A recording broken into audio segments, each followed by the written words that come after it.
like to call Policies and Priorities Committee meeting to order. Monday, November 8th, 2021. Approval of the agenda, please. Councillor Lehman. That all items on the Monday, November 8th, 2021 Policies and Priorities Committee meeting agenda be approved as presented. Seconder, Councillor Majinski. All in favor? Opposed? Carried. Thank you. Adoption of the minutes. 3.1, October 12th, 2021 Policies and Priority Committee meeting minutes recommendation. Councillor Norbury. That the Monday, September 13th, 2021 Policies and Priorities Committee minutes be adopted as presented. Seconder, Councillor Lehman. Any errors or omissions? All in favor? Opposed? Carried. Thank you. Any business arising from the minutes? Council? Staff? Thank you. Presentations and delegations. We're just waiting on Deputy Fire Chief to attend here, so we'll move to the Tumbler Ridge Geopark. Manda Maggs of the Tumbler Ridge Geopark to present annual report outlining their key activities and to provide an overview of current projects. Welcome. Thank you. For me? Great, thank you. Thank you for having us. Yes.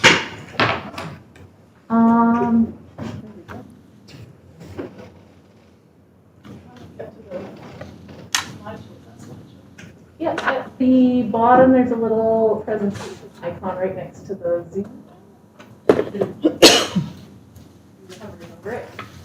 Sorry. It's okay.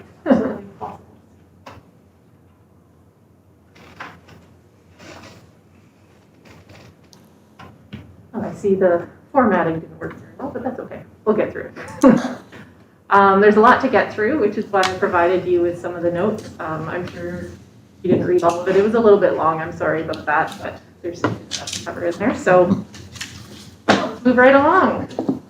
So this is kind of our annual report. I thought the district. Oh, it wasn't on. There we go. Okay, perfect. I thought the district would want to know some of the things that we've been doing on behalf to advance the tourism strategy that goes until 2024. At the formatting didn't work very well, but anyway, trust me, you all know most of these people. We do have a new person on our board, which is Ryan Lamming, who you may have come across at some point. He was our Santa last year. It's Santa in the Geopark. We also have some new scientific advisors. Paul and Carol are the province's specialists for caves and karst. We thought that it was, being the International Year of Caves and Karst, they would be great people to have, and it turns out that the geopark is between 10 and 15% karst formation, which is something that, as a non-geoscientist, I didn't know much about, but I've sure been learning. So Paul and Carol came up, they've been doing some research with us. They've been up twice now, and are planning to come back next summer, bringing an expert from Slovenia who is really interested in some of the stuff that we have going on here. Going into our key activities and projects, I know you are all very well versed with the Geo-Interpretive Center and the mobile exhibit trailer. The trailer is currently parked behind the visitor center. It's looking really good. We're almost ready to put our logos on it with all of our supporters. And then the exhibits will be ready to go and ready to hit the road next spring. The Geo-Interpretive Center is coming along. It's always, it takes a little bit longer for some of these projects to get on the ground, but I'm actually having a meeting with the project manager right after this and the builder, and the plan is to possibly break ground this week. You're said at the latest Monday. So there's the pictures. Have you seen all those drawings? I'm going to kind of rush through some of these. Sorry, I know some. Absolutely. Yeah, and if there's questions at the end, I'm very happy to talk to you about them. This is something that you may not be aware of. This was a project that's been in the works for a few years called Visit Northeast BC. This is a website that was developed for the region that we've been helping them work on.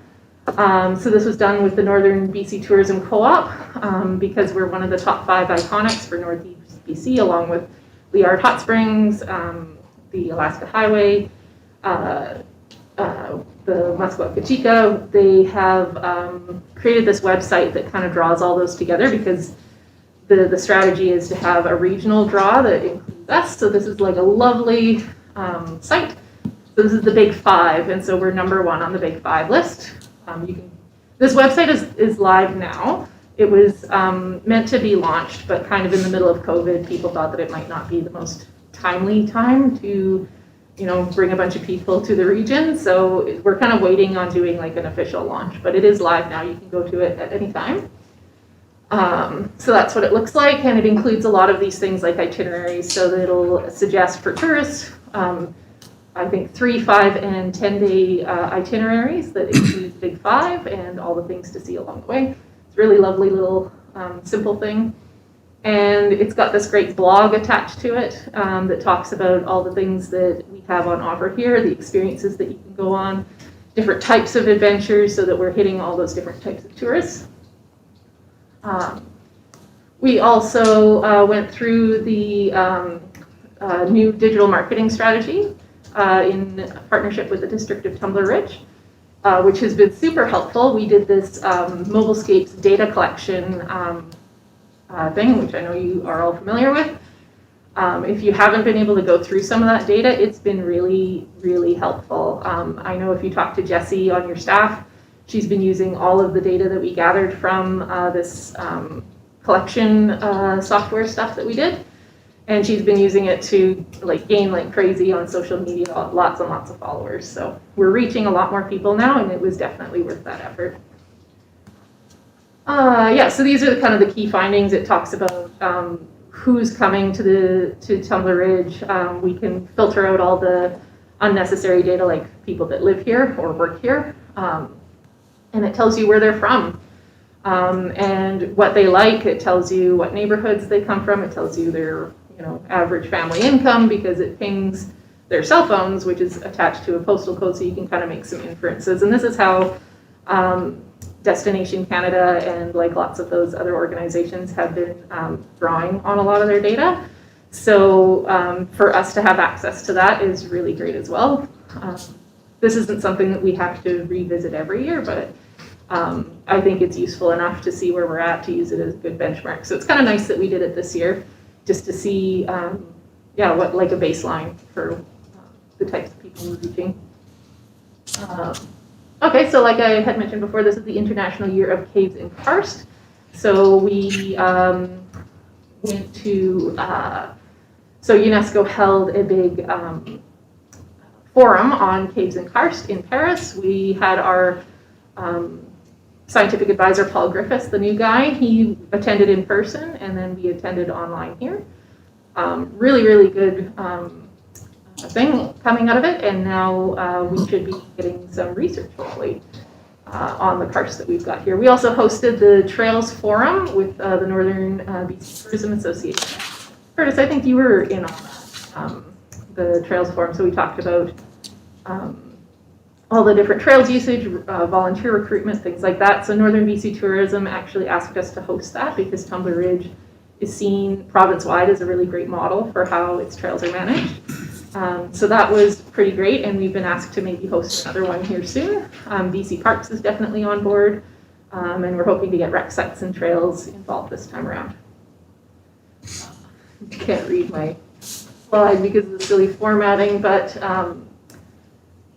the virtual, I don't know, I'll follow along on my page, sorry. Yeah, and I know that I'm going very quickly about some of these, but definitely if you've got questions at the end. Oh, that one's the Canadian Geographers Conference. So this year, the Canadian Geographers Conference, which is all the geoscientists, was held in at Prince George this year. So we were able to provide a virtual tour.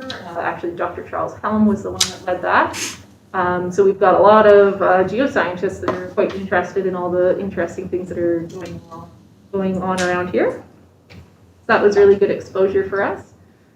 And then the Canadian Geoparks Network. I'm the treasurer of the CGN right now, and we currently hold all their funds in trust for the Canadian Geoparks Network, which is growing. But yeah, they've been having some issues with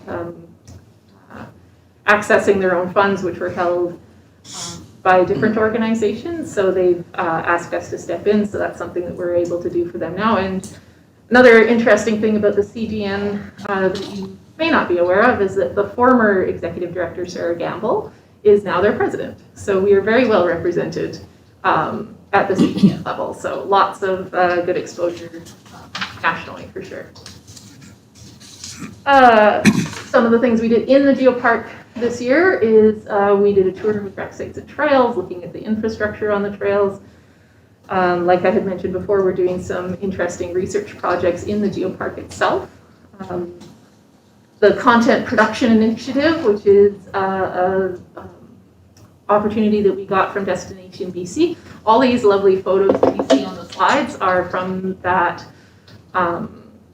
that content production initiative project. So we were able to hire a photographer. We took them all around the geopark. We had to amend our plans a lot because of the wildfires, but we still got a lot of great content. So normally you would get between like 30 and 60 photos from something like that.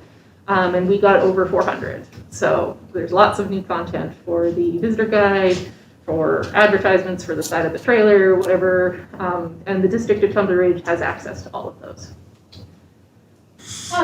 And then, let's see. Oh, that's the research being done in the geopark. So that's Paul and Carol. That's out at Hole in the Wall. So they had a little underwater drone that they poked in there and took a look around. Found some interesting things. Oh, and there's Curtis. So this is from the content production initiative.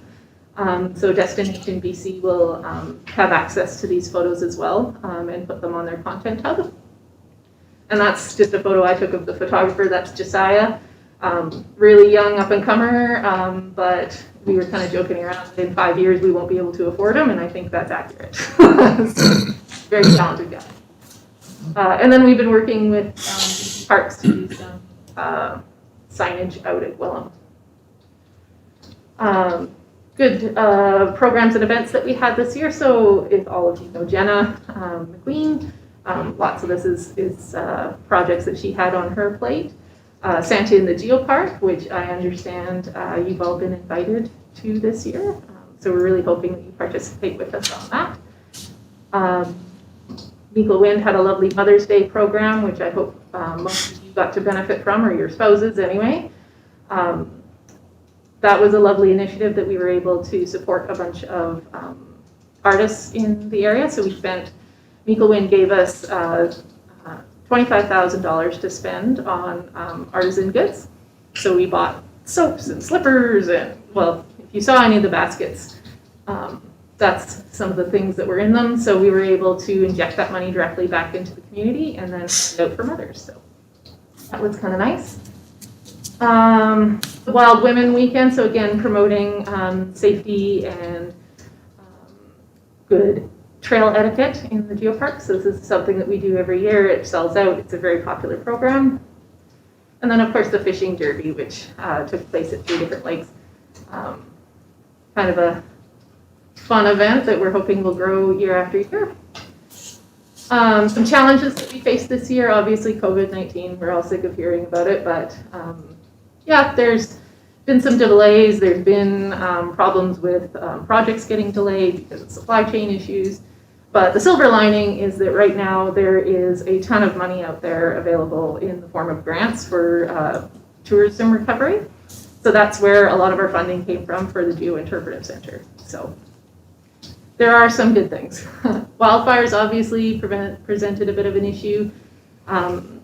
As you'll see in some of the stats that I gave you, we saw about a 12% decrease in visitorship. A lot of that we think was because of the closure of Monkman Park, which is unfortunate, but of course can't do anything about that. We had lots and lots of phone calls and feedback from people that we talked to outside of Tumbler Ridge who said, yeah, I was going to come to Tumbler Ridge this summer, but with Canuso closed, you know, I figured maybe next year, maybe in the fall, maybe when it opens again. But yeah, it was closed a long time. And then our big issue that we had hoped was going to be solved last year, Peace River Regional District, it's all outlined in notes. had some issues issuing regional grant and aid. We were hoping to have access to that this year or to have been put through on the referendum ballot, which didn't happen either. So unfortunately, we're in the exact same position as we were last year, which is really disappointing. We're working on exploring lots of different avenues there. We'll see where that goes. I'll keep everyone very well informed. Yeah, and I just have some of our big supporters listed there. The Tumbler Ridge Community Forest was who came for us last year to provide those operational dollars, even though that's not normally something that they cover. An exception was made. It was great that they were able to provide that bridge funding for us. And then coming up, the Trails Master Plan. So this is something that has been mentioned a few times in the District of Tumbler Ridge's tourism strategy. It was kind of moved up in priority, I think, this year because we were seeing a lot of sustainability issues and capacity issues at the trailheads. A lot of extra use of the trails through COVID and into this year. We're just seeing a lot more people out there, so we think it's time to address it before it becomes a problem. Sometimes it has been a problem. We've had lots of reports of like the parking lots being full and people parking on the highways and things like that. So it's actually becoming a bit of a safety issue. So it's time to have an actual plan that will help drive some of those changes so that we can get out there, find the money, and we have a report that we can look at and say, yes, this is something that we need to do and it is a priority. So right now, working on that Trails Master Plan is the Geopark and Wolverine Nordic Mountain Society. Rec Sites and Trails is on board being a stakeholder. District of Tumbler Ridge, we've approached his partner. So if you want in on that, by all means. DTR actually helped us with phases 1 and 2 of this already. So we did like an initial, we just had some money at the beginning of this spring from Northern BC Tourism. So that was what they suggested that we put that towards. So that's why phases 1 and 2 were put into effect. So this is an exciting project that is still kind of forming. We approached UNBC asking how they can, how them and their students and their staff can use the geopark better. One of our requirements for UNESCO for revalidation is to be shown to be working with academic institutions and doing research in the geopark.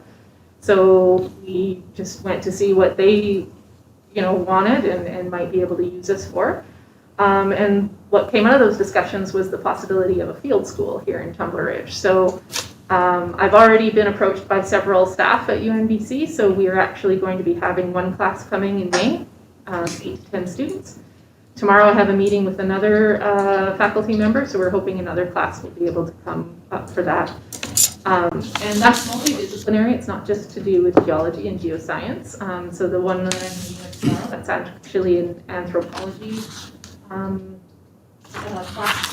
So they're actually very interested in the Indigenous Advisory Council that we have and sort of the structure of that and how it works, because it's really something that's not done. So that's kind of exciting. Dark sky designation. So this is another, I keep referencing the tourism strategy, but that's in there.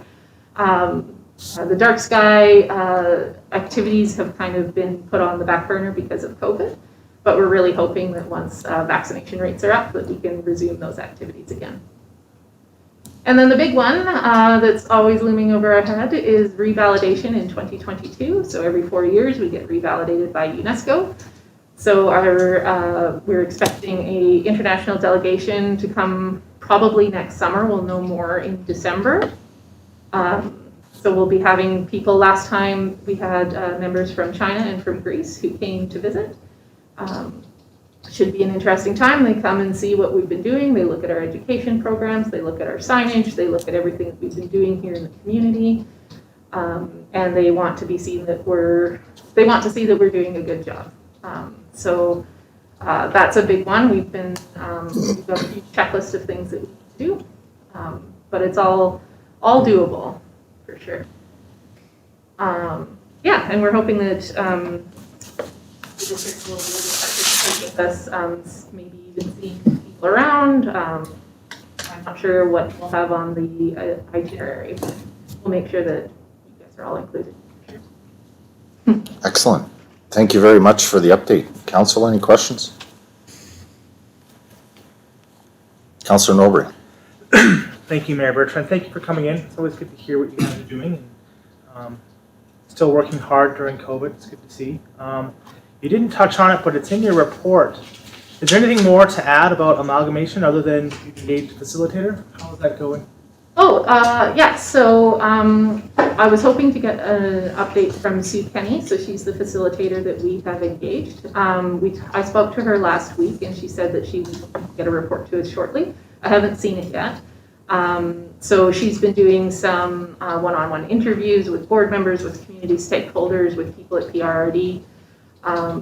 I know that that's what she's been up to. She's got some legal advice, I believe, on what that will entail. And I'm anxious to see what she's come up with. Thank you. I'm curious to know on that regards, what's the purpose of that facilitator? The purpose of this facilitator is basically to keep the plan on track. So we had their name is escaping me right now. There was a group that's based out of St. Albert in Alberta. They were engaged by the Amalgamation Committee. Hatley Group, was it? Hatley Group, yes, thank you. So Hatley Group outlined the next stages for amalgamation. And they recommended in their report that we have a facilitator that was familiar with both organizations that could help us work through it and make sure that it is being worked through and that one organization isn't, steering the process too much. Perfect. Thank you. Any other comments, questions? Councillor Korkalka? Yeah, thanks for coming in and giving an update. It's great information you gave for it. I just want to make some clarity in one of the reports that you made. Sure. In respect, maybe you weren't aware, but just because of the way it's worded, I want to say something as the owner of Freshmark.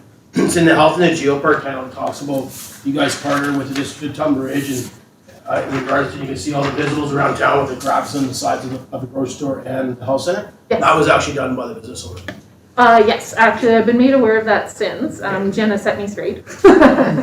But it is like a really lovely visual for that project. I think it's something that the Health and Geoparks Initiative. So this is something that actually Dr. Charles Helm, we've made an application to the Global Geoparks Network for their conference to present on specifically this, because it's the first of its kind in geoparks. So if our application is successful, he will be presenting sort of what Health and Geoparks is on that stage. So he'll be presenting to all those geoparks. Yeah, so that's an interesting one. Again, I don't know a whole lot about the beginning stages of how it came about. I do know that right when I first came on board, we got the curriculum package that had been developed out of it, and there's a lot of good stuff in there. It's really interesting. Using, eat well, live well, play well, and move well, I think, is part of the 4 modules. There's four distinct modules. And they're all based on science, and it's based on Indigenous knowledge, and it incorporates all of these things that make geoparks really great places to live. And yeah, that was the brainchild of Charles, as you're very familiar with him. So Absolutely. Councillor? Yeah, I just wanted to bring it forward just because if these reports end up going out to the public. yes, thank you. When I have it in there that I was partnered with the thing, that's not what happened. I just want to make sure that was clear. Okay. It just makes me look, to me as a council, puts me out there, owning the business of being on council. It was done solely by the owners of the business. Okay. The other question I have is in regards to your PRRD funding. Yes. I mean, I have some questions for the mayor, but I also would ask, have you guys approached other councils? So the city of Dawson, city of Fort St. John, have you gone and done a delegation there?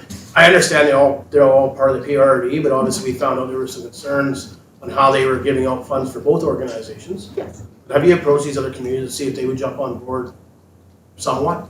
Yeah, so I can speak to that a little bit. Actually, the District of Taylor did come forward. They had a little bit of extra money in the kitty, and they sent both us and the museum a check, which was kind of them. They did not have to do that. The only official channel, according to PRRD, that we can go through is through the Rural Area Directors Committee. So not like, they're the only ones that can provide regional funding at this time, is what I was told. Like, my guess. Please. Like, they come in as a delegation in front of us, and I appreciate it. The updates, appreciate all that. You bet. But to me, I can't see why you guys could not do the same thing, go to Dawes Creek, show the value of what the geopark has brought to the region, right? The geopark is not Tumbler Ridge, the geopark is a region. Yes. So we have people, we have now WestJet flying into Dawes Creek. Eventually, there's gonna be flights going in there with tourists coming on. They're gonna plan that trip to come to the geopark, but it's also gonna spend dollars in Dawes Creek. Yes. To me, if geopark reached out to those people individually, instead of this through the PRD, you might be able to go, whether they have grant aid or whatever they call it through their city or their community, you may be able to get some funds there. Maybe not all the money from one community, but some funds from everybody until the PRD does something. Yeah, and I totally agree with you. I think the other communities in this region definitely, you know, whether they are aware of it or not, I think they do see a benefit from having the geopark. We do try to reach out regionally as much as possible, and we work regionally to help advance their strategies as well. It's really hard to put a number to that, so I'm not sure how that plays out with them. But like I said, we're going to explore every avenue that we possibly can. Yeah. Like, we are a regional organization. You're right. We're not just Tumbler Ridge. We are broader. I'm really disappointed that the Peace River Regional District hasn't come forward with a solution for us, because I really don't think it's a burden of our operations, which though small, really in the grand scheme of things, I don't think it should be borne entirely by Tumbler Ridge. Yeah, I agree. So as far as the PRD, I did get an update today. So the process to create a new function at the regional district is approximately about a 6-month process. Now, for the ministry, it all needs to be accepted and finalized by October in order to requisition for the following year. So with the 3 new functions that the regional district put to referendum this year in the summer, there wasn't enough time to do another one, as well as the bylaw creation before the board, 3 readings, public hearing, and all. Like, it's quite a lengthy process. So we are planning to see the bylaw by March of next year to hopefully be approved by the board and then sent to the ministry for approval, and then back to the board for readings, public hearing, and referendum. The only hiccup next year is going to be an election year next year. So the board may decide that they would like to wait for the referendum till the election. If that's the case, that pushes us back another year because it'll be after October. So that's really our hiccup at the moment. It's administratively. There's still commitment. There's still a resolution by the board to continue this process to make this a regional function.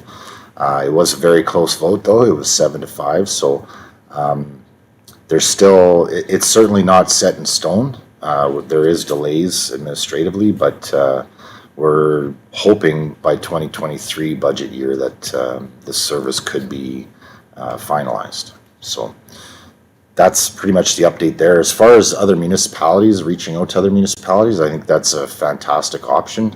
I think all the municipalities realize the hiccup that we've been in at the regional district and would like to contribute, I'm sure, if possible, as well as the First Nations. I think there's an opportunity there to try and involve all the nations in our area, not only educationally but financially as well. You had mentioned the Indigenous Advisory Council. How many nations are on that? So we normally have Kelly Lake, West Mosoto. We've invited Treaty 8. They have not filled their seat yet, just because we thought it would be nice to have them as the larger organization. Yeah, so I haven't heard back from them on that one, but yeah, so right now we're a very small working group. Mm-hmm. Yeah, and I'm curious about Westmo and Soto, because previously they hadn't been included in the advisory council, so you have reached out to them for participation? Yeah. Perfect. Okay. And one other comment I have on the data being collected. Yes. Thank you. Oh, it serves us very well as well. No, It's remarkable, the information that we're getting back. it is, and Yeah. you know, it really can put a case together to justify decisions in the future. Without data, you're just guessing. This is excellent data being collected and really important going forward. Thank you for that. You're welcome. And I figured you would want to know some of the statistics on that because, again, by the way, all the statistics that's collected at the Visitor Center, you can see that online. It's public. If you go to Destination BC Visitor, you can see any visitor stats from across the province. So that's where we upload all of our data to. And it is really telling. I was actually kind of surprised when I was searching for some communities that had similar statistics to us. I was actually kind of surprised at where we sat. We're a little bit lower than Osoyoos and we're a little bit higher than Campbell River. So I included those as examples of communities that we're very close to, really, for visitor statistics. So, yeah. I just have one last question in regards to the Canadian Geopark Network and UNESCO itself. You had mentioned that Tumbler Ridge Geopark is holding the Canadian Geoparks funds. So what funds are you holding, and is there a possibility in the future of either UNESCO or the Canadian Geopark Network to provide operational funding? So neither UNESCO nor the Canadian Geoparks Network provide any operational funding. They're just like organizations that, so the CGN is right now comprised of people who are in the geosciences as well as the geoparks. When there's more geoparks in Canada, because there's only 5 of us right now, the idea is that it will be made up entirely of people who work at geoparks. But it's more of a values-based collaboration. So they have a little bit of funds that they, I believe, got from the Canadian Geographers Association, or, yeah, anyway. They've been collecting some funds for several years. It's not a lot, honestly. It's funds that are mostly used for small projects. So right now, they're going through a branding project. They just did a strategic plan. So, maybe $5,000, $10,000 spent here and there. There's not a lot in the kitty, and yeah, none of it gets to go in our pockets, unfortunately. And same thing with UNESCO. UNESCO is an organization that provides standards, much like the International Dark Sky Association. They provide standards. They do not participate in providing funding or any sort of support in that direction.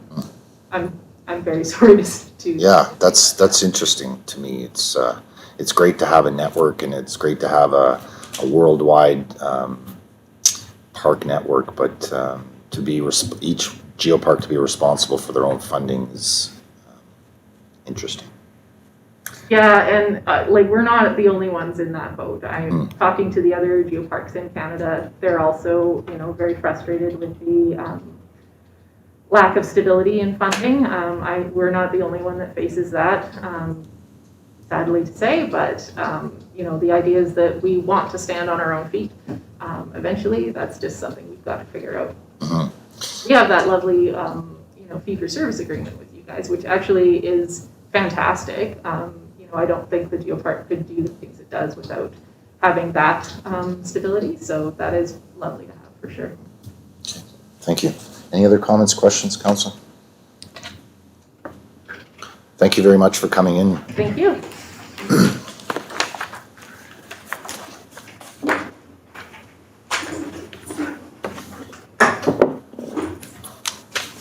Right, moving back to 4.1. Recognition of Deputy Fire Chief's retirement. Recognition by Council of Diana Vandale's retirement after 27 years of service to the District of Tumbler Ridge. Welcome. It's an absolute pleasure for me to be able to present you and honor you tonight for your years of service. You have a few gifts here.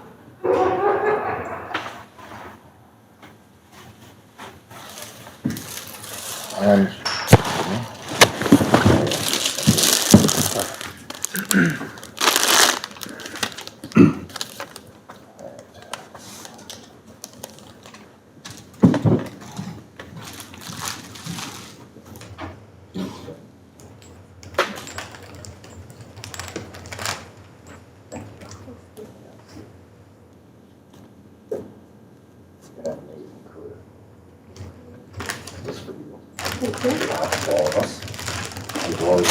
small slip.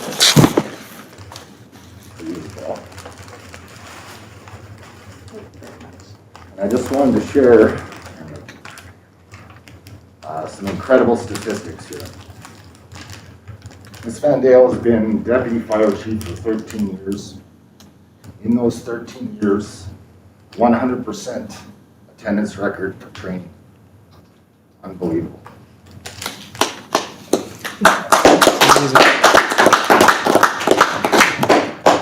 Total training hours in 27 years of 4,068. Total emergency response hours of 1,161 hours. And total emergency calls attended, 1,590. Unbelievable.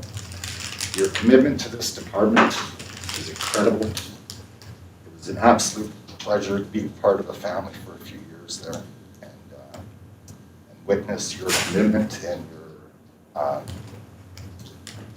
undying commitment to this community, to keeping it safe. You've been an incredible role model for the entire department and the community. Thank you very much for your service.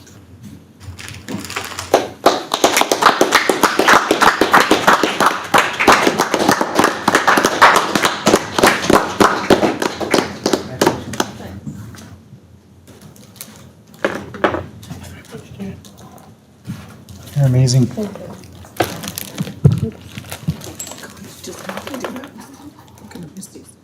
you, Diana. Appreciate it. Absolutely. Thank you very much. You'll be sorely missed. It's been a pleasure serving the community. I love this community, and I love everybody on the fire department. They're an amazing family to me, and will continue to be. Absolutely. Appreciate everything. Thank you very much. Thank you for joining us.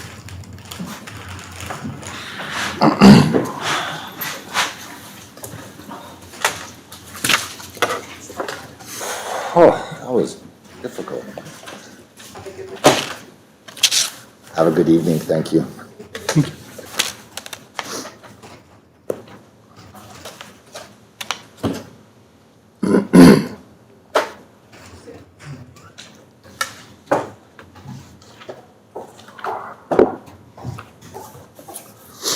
Four point three, FIREWISE Consulting. Ernie Polsom from FIREWISE Consulting to provide an overview of the findings of the 2021 Fire Protection Review and Master Plan, including a PowerPoint presentation. The Chief is just setting it up here at the moment.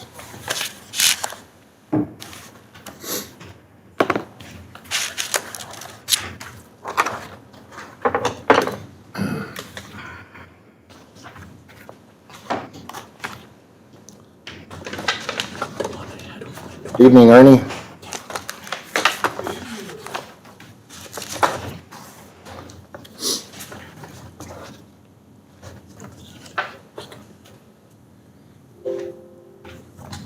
All set to go? The floor is yours, Ernie. Thank you for joining us again this evening. I believe we were just getting to the recommendations.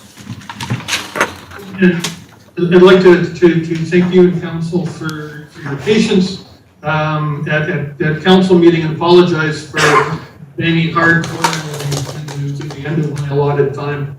It's a complex document and I thought I would do it okay, but it's amazing how quickly 15 minutes disappears. True. When you're thoroughly into your presentation, so.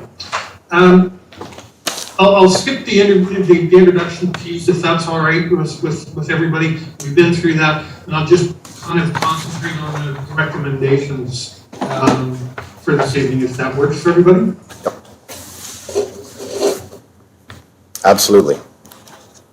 And feel free to jump in with questions at any point in time. Chief, if we can, I'll share my screen.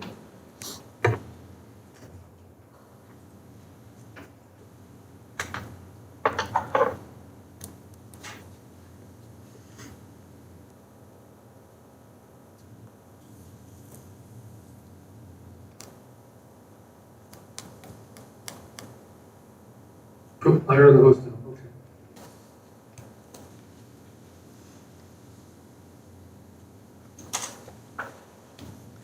Here, you should be able to see the summary recommendations on your screen. Yep. Okay, great. So, thanks again. Like I said, my opening remarks last week was that you have a really great fire department that's extremely well led, and as the events tonight would suggest, you've got some really fine people working for your organization.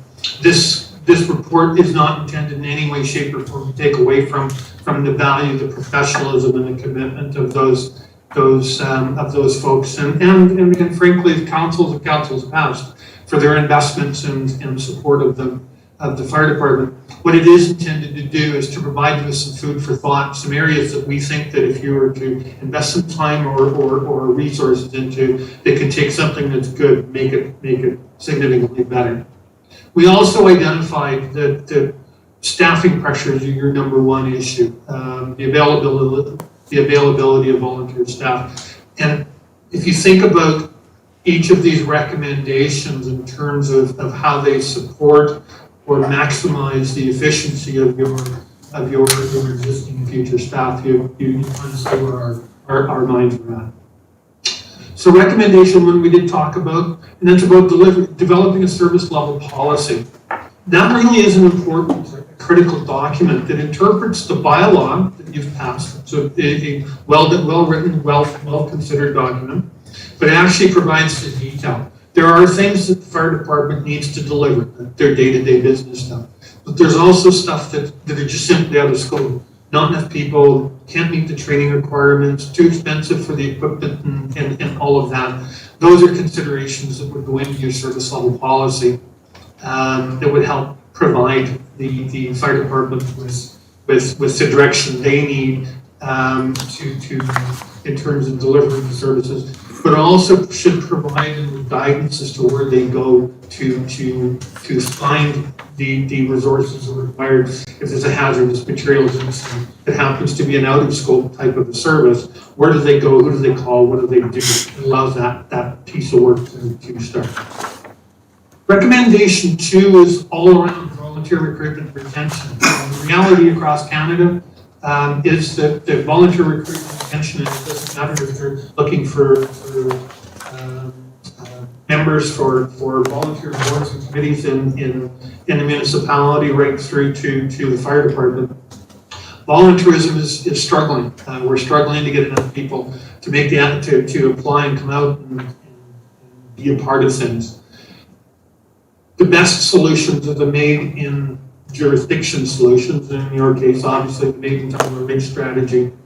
That because you understand the dynamics of your community, how people get there, how they hear about things, how they learn about things, the stuff that motivates them. You know the employers, you know that all of the things that need to be a part of a strategy. And it's quite likely that strategy needs to be brought to the fire department. But the fire department really needs to be a central figure in that working group. Sorry, just going to scroll down here just a little bit. So, recommendation 3 is where we kind of we ran out of time. And recommendation 3 is really around your fire station. The fire station was built when the community was built. It is a lovely building from the outside. I would argue it's one of the most attractive little fire halls, and it's been well looked after and clearly well loved. But it doesn't meet the requirements of the fire department anymore. RDH Building Sciences did a really good baseline report, but it's very focused on the engineering and the roof structures and things like that. It doesn't look at things like the operational effectiveness of it, the way things fit, special service areas like decontamination areas and things, and showers and gender appropriate bathrooms, and the list of stuff goes on. So it really does need to be a full assessment, likely by an architect, some form of feasibility study that can look at the existing station and provide guidance as to what does the department really need, What can this building currently deliver? And then what are your options to address that? Is it renovating the current building and just reallocating space? Is it expansion of the existing building? Although that's difficult on a tight site like you're in. Or is it an actual replacement of the existing fire station at some point? This isn't to say that you need to do this, need to actually replace the fire hall tomorrow, but it is something that is in your should be in your 5-year planning window, and should start to generate a fair amount of conversation. I would argue that the assessment sooner rather than later, with recognizing the work that upgrading or replacement needs to happen. Recommendation 4 was around fire apparatus replacement strategy. There's 2 parts to this recommendation. There's a proposal for a wildland fire truck. To fully understand that fire truck, when I first saw it, I thought, ooh, that's a pretty expensive vehicle. But as you start to assess the reality of delivering fire protection services in Tumbler Ridge, you start to understand better. First off, we know that there are tight constraints for numbers of firefighters on the fire department. It's nothing new. It's been around. That's been a challenge for years and will likely continue to be one. So when you're looking at fire apparatus, you need to look at the context as a force multiplier. Can this piece of equipment do multiple things with minimal staff to accomplish the objective? The piece of equipment that was proposed actually does do that. It's got a larger water capacity. It's quite robust. It's very well automated. And maximizes, a crew of 1 or 2 people can actually do remarkable things with it. We were doing a project in Alberta, and we worked at we've gone to F450s, Super Duties with skid tanks and smaller skid tanks in the back, because they were quick and nimble, and staffing was less of an issue. They have 5 fire stations that they could pull services from, and it doesn't need mutual aid partners within 15 or 20 minute drive of their location. That meant pumpers and tankers and all of the stuff that they would need to support that. So none of that is particularly available in Tumbler Ridge. Your nearest mutual aid is an hour away in Chatwind or Fooskoopy or Dawson Creek. So for a very long period of time, your department is very much on their own with that small crew of people. So you really do need to, when you're looking at, hence the second part of the thing, your vehicle strategies really should reflect the department's business to ensure that you're looking at technology as to how it can enhance the ability of that small group to deliver the services safely and effectively.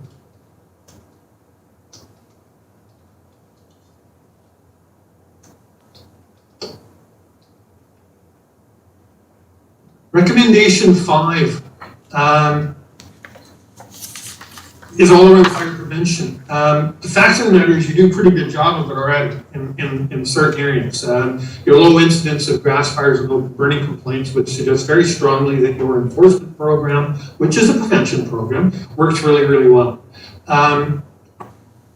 So you need to build upon that, but you need to target identified community risks. And in particular, your wildland urban interface risk. Fire smite program for Tumbler Ridge should be a given and a high priority. You folks have seen over the course of the last summer, you had as busy a year up your way as we did down here in the Okanagan. And lots of fires, lots of fire risk, lots of concerns, cut off roads, all that sort of stuff that it's only a matter of time before it directly affects your community. When you look at your forested areas and the not just the encroachment on your community, but the actual, it penetrates in your community and some of your parks and greenways, there really is a need for these types of programs. The beauty of fire prevention programs, particularly the wildfire urban interface stuff, there's lots of grant programs out there that can help fund it, and it really is the very best possible bang for your buck. Fire preventive is far cheaper and more beneficial to the community to prevent that fire before it happens. the reality of your prevention program, though, is that when you're planning these programs, it's not likely they can land on the shoulders of the chief and his deputy. They're pretty much working flat out as it is with all of the rest of the stuff. So program proposals will need to come with a resourcing package as well. And then the last recommendation was really at a master plan level. Data is your friend. Data and information is your friend. There should never be any particularly big surprises other than an emergency event. Your department is doing a phenomenal job of data collection and has the capacity to give you amazing information that talks about all of the core things. We put some down here that are common, are valuable, and it should be of interest to you. Your volunteers and staff are one of the biggest resources, one of the most important resources to your department, and are critical to deliver service to your community. You should be very clear and very aware of how that's going, the total number of fires. What are your recruitment and attrition rates? That feeds into prioritizing recruitment and retention programs. Training is a huge issue for all of us. The services that you provide, that you say are part of the in-scope thing, come with a commensurate list of skills and competencies that need to be maintained. So there needs to be a reporting of the fire department's compliance with those minimum training standards. It's not necessarily chasing down certification, it just means that they're managing the competency management stuff, and the folks that are out on the fire lines have the training tools they require to deliver. Operations, we have a tendency to get bogged down in call counts. If you only have one forest fire every 5 years, but it takes out a third of your community, does that mean that it's a lesser priority, right? The frequency doesn't matter. What matters, though, is to understand trends, understand the stuff that's important, the data. So calls by incident type and trends. So, what we discovered is that your medical first response calls are your single biggest growth area for emergency responses in your community, for your fire department. That's a big deal, particularly when you tie it into awareness of, so what impact is the hospital staffing issues and the nursing shortage that's going on in your community, what impact does that have? So if they're doing more of those calls, and ambulances are spending more time on the road in between Dawson Creek and Tumbler Ridge, is that having an effect on your department? What's the time on task? How much time are firefighters spending on individual calls? These are all really important things to understand. Report on the number of staff deploying in emergency events. It's one thing to say we've got 15 firefighters, but what's the actual numbers of folks that are deploying? Does that talk about a problem? Does that suggest that you need to relook at your service level policies or your mutual aid policies or whatever? Prevention and awareness, total inspections completed, total re-inspections required. That kind of tells two things. One, that the inspections are being completed in accordance with policy, but the other piece is that it tells a little bit about what's the resolution rate. Are we actually fixing the problems that we observed? And then fire prevention program measures is presented to council in the fire prevention program proposal for that. And then finally, financial. What's your cost per capita? How does that compare with other District of Tumbler Ridge comparative jurisdictions? It's always good to know. When we took a look at your cost, you were right in line with other small remote jurisdictions. The reality is that the Tumbler Ridge Fire Department, off by itself, a long way away from mutual aid, has to be more robust and more capable than I did in Leduc on the south end of Edmonton, with 20 mutual aid partners within 20 minutes of it. So that is the series of recommendations that we pulled together for your master plan. That's the areas where we saw council really having a great deal of interest. As we walk through, there's a whole bunch of administrative stuff that we identified as well to build on the really great work that the chief is doing with his staff and the district is delivering on in terms of fire protection. Excellent. Thank you, Ernie. Questions, comments, council? Councillor Norbury? Thank you, Mayor Bertrand, and thank you, Mr. Polsom, for your work on this project and your DTR Fire staff. I had a question for yourself and maybe the chief. I did notice in, for other councillors, page 32 or page 46 for our agenda, we have a high number of first responder calls, 60%. Is that reflective in other communities, or would you say we're high in that regard? It's actually, I'm doing work on a number of communities in your neighborhood, and that number is fairly consistent with your neighbors, and is very consistent with the observation across the province in any of the jurisdictions we've been working on. Follow up? Any other comments, questions, council? Something we didn't get into just is the duration of those call events. It's something that bears watching. I know we've done some work. We're doing a couple of projects in Alberta, and the big deal is wait times right now, and the rollback influence issues for fire departments. So the ambulance gets tied up in the hospital looking after a patient because they won't release them. So the fire department ends up on site for extended durations. It is certainly something you'll want to pay attention to as you move forward. Mm-hmm. Yes, absolutely.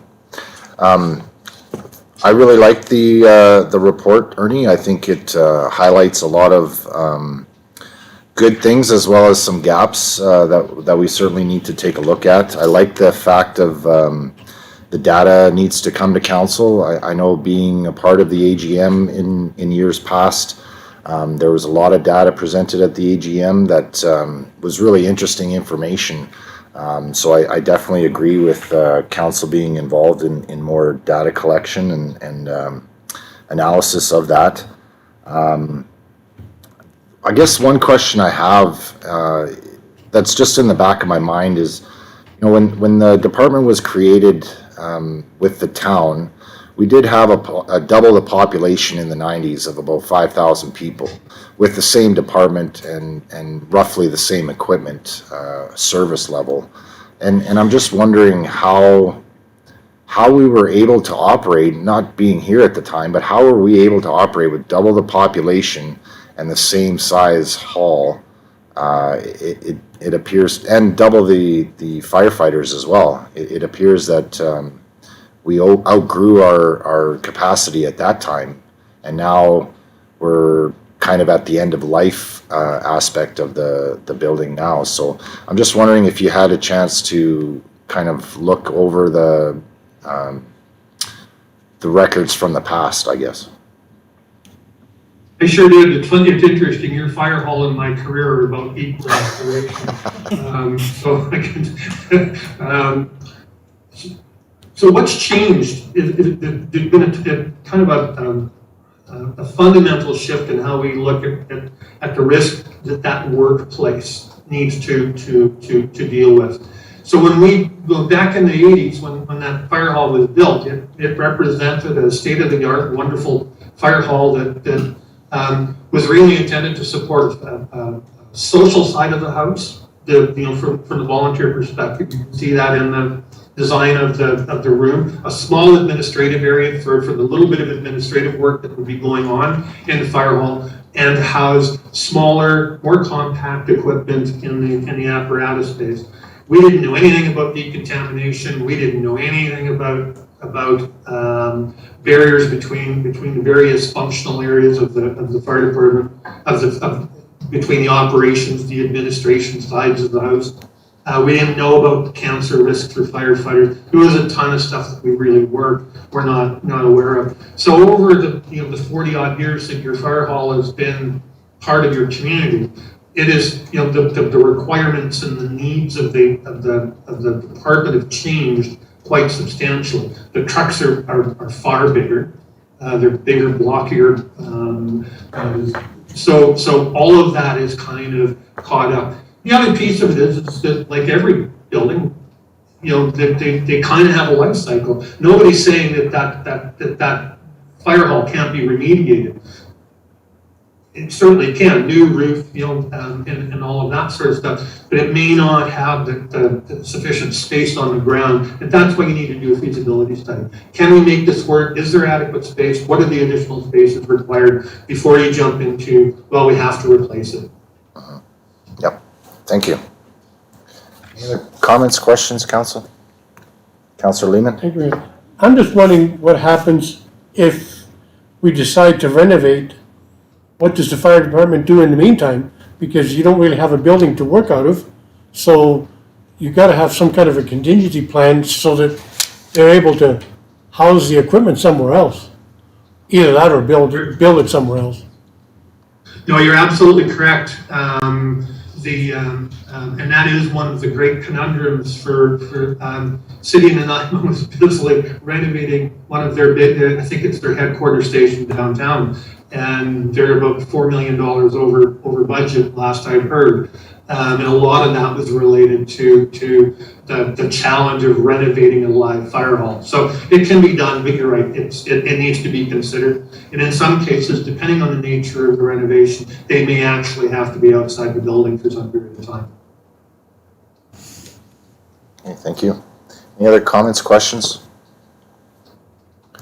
Appreciate your time, Ernie. Thank you for your efforts in explaining it all to us this evening. Again, thank you very much. Well, and thank you. It was a real honor to meet you and your staff. Everybody was absolutely wonderful, and you do live in one of the most beautiful corners of the province. Thank you very much.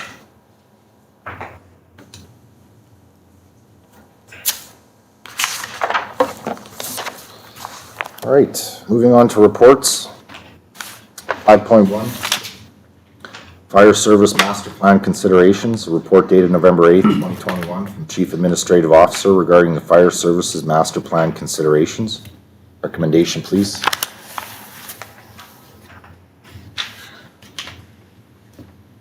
Councillor Norbury, Say for information. is there any councillors that would wish to discuss? Councillor Kurkowka? Yep, move for discussion, seconder. Councillor Jinsky, all in favor? Opposed? Carried, thank you. Councillor Kurkowka? Yeah, thank you. So I actually have just questions for I imagine if I get Barry and staff, that we can, I didn't have questions for the delegation in regards to that report. I have direct questions to our fire chief. Now, would staff, would this council prefer directly to her, or is Chief Curry part of the presentation that was just before us? Ms. Thompson? It's up to you. Chief Curry is prepared to answer questions and no direct. Thank you. Councillor Kurkowka? Thanks, staff, for that, and that's, I had a lot of questions, but I didn't want to have the presentation, the person that put the report together answer. I wanted our fire chief to answer. So I guess just from reading what I've read and gone through this, I'd just like to hear back from the fire chief on some of the other insights. So we talk about, and I get it, I've attended the A games as well. Great information. Great info, great input, great data. Has that ever come before council in the past? I know I got to see this council because I was invited to your AGM. But has it ever come public to a meeting? Chief?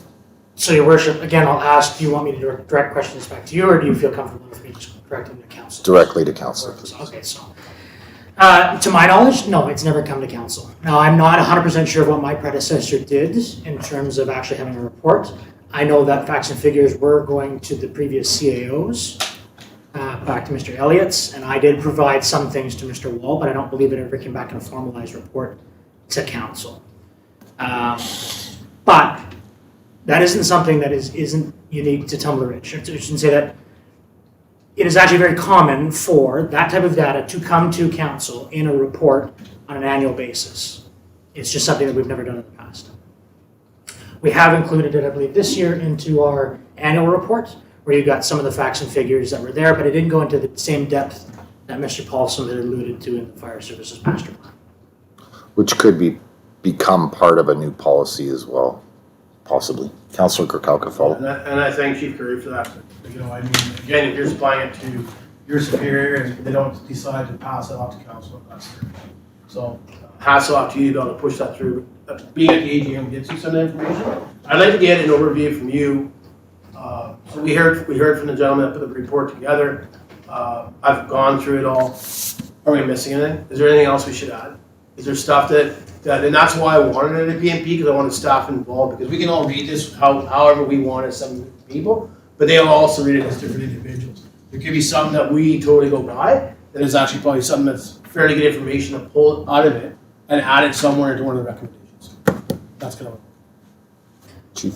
Not to my knowledge. I don't think, like, the report itself is very comprehensive of what our operation is. And the report is actually split into two versions. One of it is actually the master plan. That's the forward-facing document you see. And then the appendices is actually the review of the department that I requested. So things like, what are we doing now that we could be doing better? What are we, our own little snapshot in time of how are we, as a department, filling the needs of the community. That's kind of what I was looking for on the back end. That's where the customer satisfaction survey came from, because a lot of the residents of Tumbler Ridge, they don't understand what services their fire department actually does provide on a daily, monthly, yearly basis. They just don't get it. And that's, you know, perhaps from a lack of transparency from the department. It just might be just a lack of, they don't use the service. There's a lot of things that are in that document, especially the customer satisfaction survey, which really gave us a lot of ideas that a lot of people are willing. A lot of people are willing to join, but they think that there's an age limit or there's a physical fitness limit. And while there is a physical fitness requirement, I don't expect to have like the career firefighters that can do the fire fit challenge and stuff like that. We have to look at what we have within our community and base our service levels and our recruitment and retention around those that are willing. So to answer your question, no, I don't think there's anything that's not pointed out in that report that we're missing. Thank you.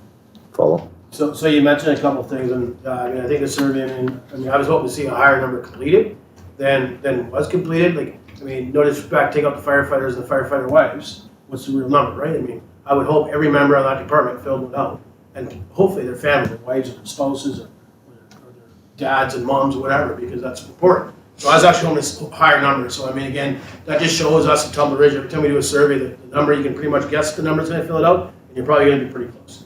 When we lose, or so, no, I shouldn't say we, when you guys lose firefighters, do you do exit interviews? I do. Okay, so can you share some of those thoughts with council? And the reason I ask for this, and maybe I'm wrong, but I have talked to other firefighters that have left the department. Just every day, some are friends, some aren't, some are just, you know, coming to the store. But I see the call volume in regards to first responding. And I have heard that from very recent members leaving our department that it's just too much. Too much. I understand that your policy is they don't have to come either, but it was too much. It just became too onerous. And to me, I have a provincial taxes that pay for a BC ambulance service. I took a second ambulance out of this community without council even being where they did it. So in the exit interviews, the common theme is exactly that. It wasn't what they thought it was when they joined. So we see, when we bring a firefighter on, they go through their probationary period, and if they stay longer than 2 years, we know that we're going to have them for upwards of, you know, between 7 and 10 years. That's kind of the threshold. After the 2-year mark, we know we've got them hooked, so to speak. Between that, there's a glamorized version of what a firefighter is on TV, mainstream media, all that kind of stuff. They think we're just kicking in doors and spraying water and stuff like that. And they don't quite understand that we do a whole lot of other stuff like first responder training and things like that, or first responder services. So while yes, it can seem it can seem like a lot to some, on the flip side of that coin, there's people that are like, give me more, we want more. They expected it to be a bigger haul, a faster, more fast-paced haul, more calls. Generally, what we see is, like I said, it wasn't what I expected, thinking that it was this over-glamorized thing and we actually train, or it was an old boys club, and they think that it was just a place to kind of come in there and drink and socialize and everything. And we've changed that since 2015. We no longer have alcohol in our fire hall. For that reason, that it was taking away from our training. It was meant to be this, like I said, I don't want to use the term old boys club, but that's what it was. It was a social avenue. And You've talked to firefighters in years gone by, they can tell you all kinds of stories about, parties that happened at the fire hall. Not the case. We train, we take it seriously, we abide by provincial standards. We have to do this. This is what we're providing to the community, and we have to do it in such a way that makes us accountable to it on both the good and the bad. I know that there has been a certain amount of firefighters in the past, and I'm speaking, say, in the last 10 years, that has been personality conflict.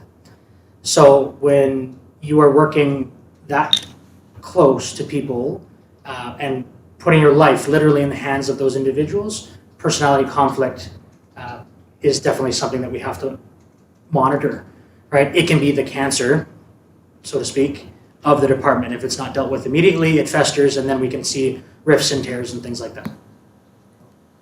Councillor Norbury. Thank you, Mayor Bertrand. So Councillor Kalka alluded to it a little as well. And going to recommendation 1, we want to establish out-of-scope services.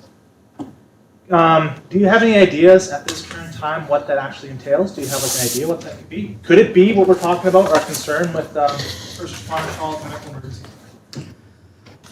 I don't see first responders as an out-of-scope service. I just don't. With the amount of, going back from when I began the department 16 years ago, it was just as high then as it is now for us to do that. And the service is still it's still as vital.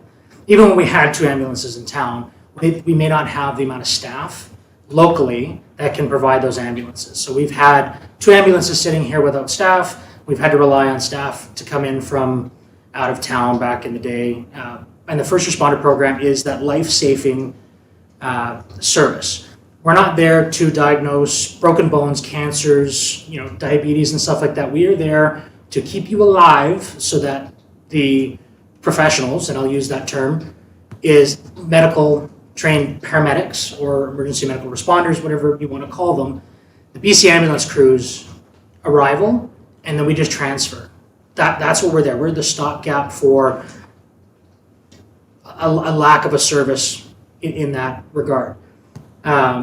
We also, our service times are also considerably faster than BC Emergency Health Services, because at 2 in the morning, I don't have to get dressed.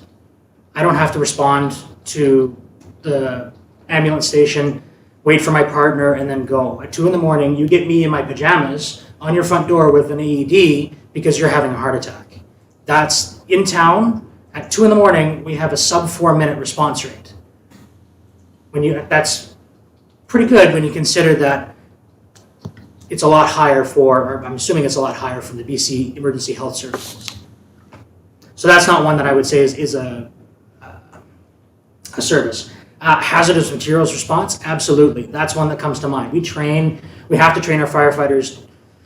So the service level we've adopted is a full service fire department, which means that we do everything, all of the gamut. We train to that standard of professional career firefighters so that firefighters, when they're done their certification here, they have the same standard to go work in larger centers, Vancouver, Calgary, Kelowna. We use that as an incentive for especially younger folks that want to come in there. They get all of the training paid for. We do it all in-house. It takes you a little longer instead of going to an accredited training academy and spending upwards of $14,000 for it. You get it for free. It just takes you 3 years roughly to do it. So the hazardous materials operations standard, that's in the NFPA 1001, that career standard. But that doesn't mean we have to operate to that. We don't need to be getting into the spaceman suits and dealing with chemicals and stuff like that. What we need to do is to the awareness level and say, we recognize there's a hazard here, we cordon it off, we wait for industry, who is actually responsible for that hazardous material, to come and take over. Where we do have to mitigate is where we have things getting into our water systems or storm drains, because then we have a responsibility for that product getting into there. If we say, well, we just sit around and waited for industry to show up for 2 hours, saved for them to show up, and we let all of that methyl ethyl bad stuff go into our storm drains and then into the Murray River, we're going to look pretty bad. So we have to have some level of doing that. So there's a fine line for things like that. Another one would be confined space operations. We do provide confined space to our municipal works people so that when they're going down vault, all of them are low risk. But that doesn't mean that we shouldn't have an awareness level or train to that awareness level to say that if they're going down, we need to be able to get them out. Whether that's they're always on a tether or we actually have to make entry into that. So there's some give and take that we have to kind of identify for our service levels. Thank you.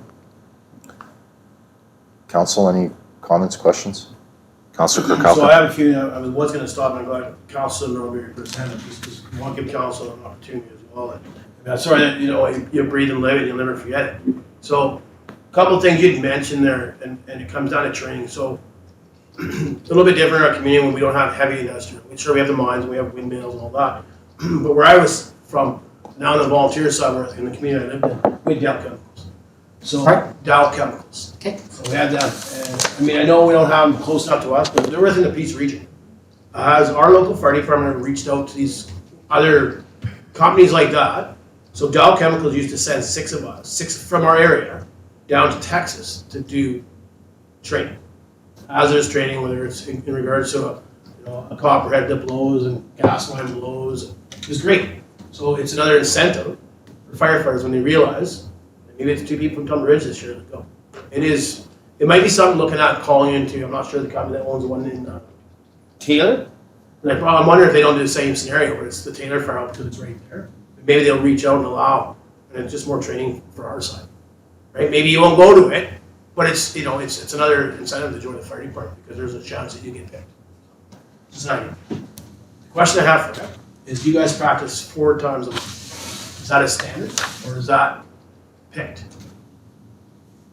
Chief? So we practice regularly Wednesday nights from 7 till 10, but we also have alternative Friday practices every single week on average from 9 to 12. So we have an equivalent of 8 practices of 24 hours that we're eligible for in a month. Looking at other departments around, we kind of based, quite a few years ago, we looked at actually lowering our training standard. And when we looked at other departments that are similar composite to the service levels that we have, the membership, we're actually fairly low at a 65% training attendance. A lot of departments are a 75-25, so they actually have a standard that's you make 75% of your calls. That's what Tumbler Ridge was prior to my joining the department, was a 75% training attendance, and you had to make 25% of the calls in order to get, at that point it was well, in other departments it would be like an honorarium or a reimbursement or some type of remuneration. We have the service, so we have a training standard at 65%, and we don't have a training standard or a duty standard for individuals. We have the expectations that if you are able to respond, you are a sound mind, body, spirit, you're not under the influence or anything like that, you will respond. We are fully acutely aware that there are instances where you cannot respond. You are in the middle of something. Coming from the volunteer side, I am a firm believer that family comes first, work comes second, and the fire hall comes third. And you will not sway me from that, from whatever that is that you want me to go by. I've seen firsthand the commitment that it takes to be a volunteer, and I recognize that as a career chief. So the 65% is actually low in comparison, but it is working for us. Councilor? So let me just, a little deeper here. Do you guys think that you would retain or attract more fire members with best practices? So is it a BC standard that you must have 4 Wednesdays a month as training? Not worried about the 65% of show up rate, the amount. So I've heard that some people that first joined and like, oh geez, I can't be going. And again, it's a 65%, but you feel bad, right? That you, oh geez, and you hear about they did this, oh man, maybe I should have went. So is there a standard that dictates on how many days a month you have to be trained? No, there's not. There is a standard saying to what service level that you will actually train to. And I can tell you that with 4 practices a month, we are routinely using weekends to supplement training, such as first responder training, or an elevator rescue course that I brought in last weekend, or we're doing an air brakes course later on this month. 4 Wednesdays for certified firefighters might be enough in order to try and keep current. Other departments that I know of actually have 4 Wednesdays and then they have 4 Thursdays when they have their probationary classes. and they train on opposite nights for that, in order to try and maintain those standards. When you're talking about discipline-specific things, like I just mentioned, confined space. So there's a requirement that we have to train 8 hours of confined space every single year. So when you throw that into a training matrix, when we're trying to run people through an exterior class, takes at just Wednesday nights, an exterior class will take up to 8 months for us to get through just the theory components of that at 4 hours. Now, do we flip that to the firefighters and say, okay, you have to do this on your own time? We haven't had a great deal of success with that. We need to constructively mentor and guide these firefighters through it. You can't just leave them to their own devices. So I would argue that 4 Wednesdays a month actually isn't enough in order for us to maintain what we're aiming for As far as service level goes. as a service level. Counselor. So on that, they have the option to go to firefighter 1, they can go to Townsville, correct? Like, you don't have to just do that in-house. That's correct, but Right, that's, So a person comes on, the reason I say this is, I know I have talked to some people and why they have to join me. I know some people in the community from other communities that I was a part of. And it's because it's you feel obligated because it's 4 Wednesdays a month. Like, once you go and you do your firefighter 1 and your firefighter 2, your firefighter 3, now you still have to train. It's no different than taking an excavation course. You still got to train on possible scenarios you're going to show up at an MBA with. But I came from a volunteer side. We train every second Wednesday. Right? It's twice a month. I mean, don't get me wrong, we had 4 crews because people could work-life balance. I have family, I have a job. Right? I'm just wondering if that's not an option to be looking at. Would you get more volunteers on when you switch them up? And again, we have a mind that does rotation weeks, week on, week off. So obviously you couldn't do your practice on first Wednesday and the 4th Wednesday, you'd have to split them. So you can get the opposite shift, but you might end up with more members. Yes, I get it, you don't expect 65% to keep your standard, but then do people miss out on a certain thing that they wish they were there? Right, and I get your confined things and your elevator training, yeah, that's usually done on a Saturday, or you bring it in 2 different weekends, opposite weekends on the confined space or your elevator training. So all members, if they have jobs, can still make those trainings. So, just something I want to talk about there when it comes to these recommendations that, we look at some of that. Especially the retention one. I can't wait to see that come forward because, the survey I think is good, but you can pick through the survey, the satisfaction survey fairly deeply if you want. And obviously, I don't think we have all the information in this package of the information you guys probably got. I believe some of it's probably missing. It just seems like there's some places where there's comment starts but then it doesn't finish, and it's not in this one. It's my last one. So. That's the only reason I ask those questions is it comes down to some of his recommendations, or the idea of his recommendations on recruitment, retention, and does it come to a burnout scenario? so, if I may, so your thought is that we send firefighters out for training, for firefighter 1, firefighter 2. Is that correct? Counselor. No, I'm saying that's an option. Yeah, okay, So when we did it, where the community I was from, when we did it, it was weekends.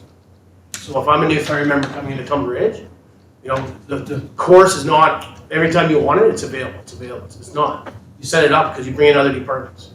So you get a whole chat when they got 3 guys that need firefighter 1 and firefighter 3. They've already done firefighter 2 for whatever reason. Okay, so there is no firefighter 3. So I'm just trying to get on the same page of what we're talking about. So are you talking about live fire events? Or are you talking about the actual theory component of teaching firefighter 1, NFPA, 1001 level 1, or 1001 level 2? Yeah. Is that what you're calling it? Exactly, so 100S or whatever it is, right?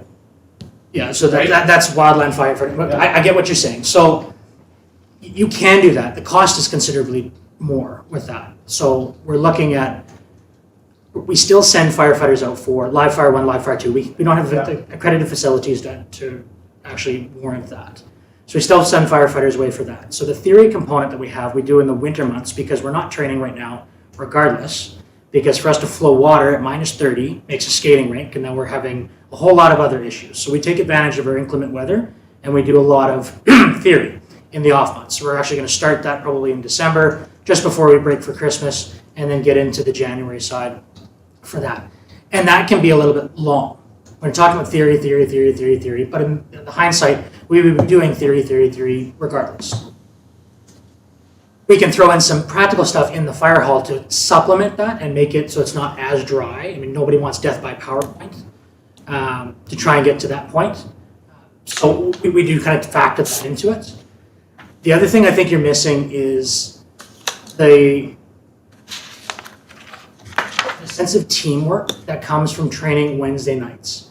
If I don't train with that individual and all of a sudden I haven't seen them for 6 months because they're on an opposite crew and now they're on days off, they show up, you're expecting me to put my life into that person's hands. It's a really tough pill for people to swallow. So there's a whole aspect of that in training as a team, knowing people's strengths, weaknesses. Maybe that firefighter can't drag me out of that building, but they can drag somebody else out. So maybe that person is claustrophobic. That doesn't mean that they can't be a firefighter. They can be in exterior operations. But if you don't know that, how am I going to tell? Like, I can't be there all the time, so I have to look at my officers and other things like that. So there's that kind of spin to it that I think you're missing there. Thank you, Councillor. I just got another thing there. So like when you do some of this training on the weekend, so whether it's a pop course or whatever, or Chetwin's throwing it on or Taylor's throwing it on, you guys, like I know now we're just looking at doing mutual aid agreements or started a mutual aid agreement. Do you guys ever reach out to each other? Absolutely. Actually, funny enough, we'd started a regional training officers type working group with the city of Fort St. John. So at that time, Deputy Golub was, he's still the president of the Training Officers Association. He was in Fort St. John at the time. We got together, we started looking at things. I don't like using COVID as an excuse, but that kind of happened right afterwards. He's now in Chetwin as their chief and is picking up this working group again, which I think is terrific. We actually meet tomorrow, and we're looking at regional-based training. So things like, I don't have to house live fire. Maybe everybody sends 3 firefighters for Dawson Creek for live fire. We're gonna have a live fire instructor here. They're gonna have a live fire instructor. We all collaborate as a region for these kind of things.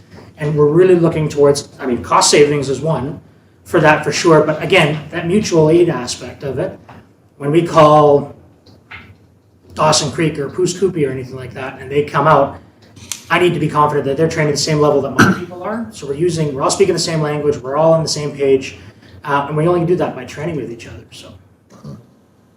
Very important, I would say. Councillor Majinski. Thank you, Mayor Bertrand. If I may ask Chief Curry one question.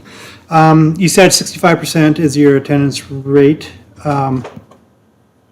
Would those numbers be different if it was just the Wednesdays of the month? Now, the 65% is a minimum level each firefighter needs to attend training in order to get the remuneration stipend.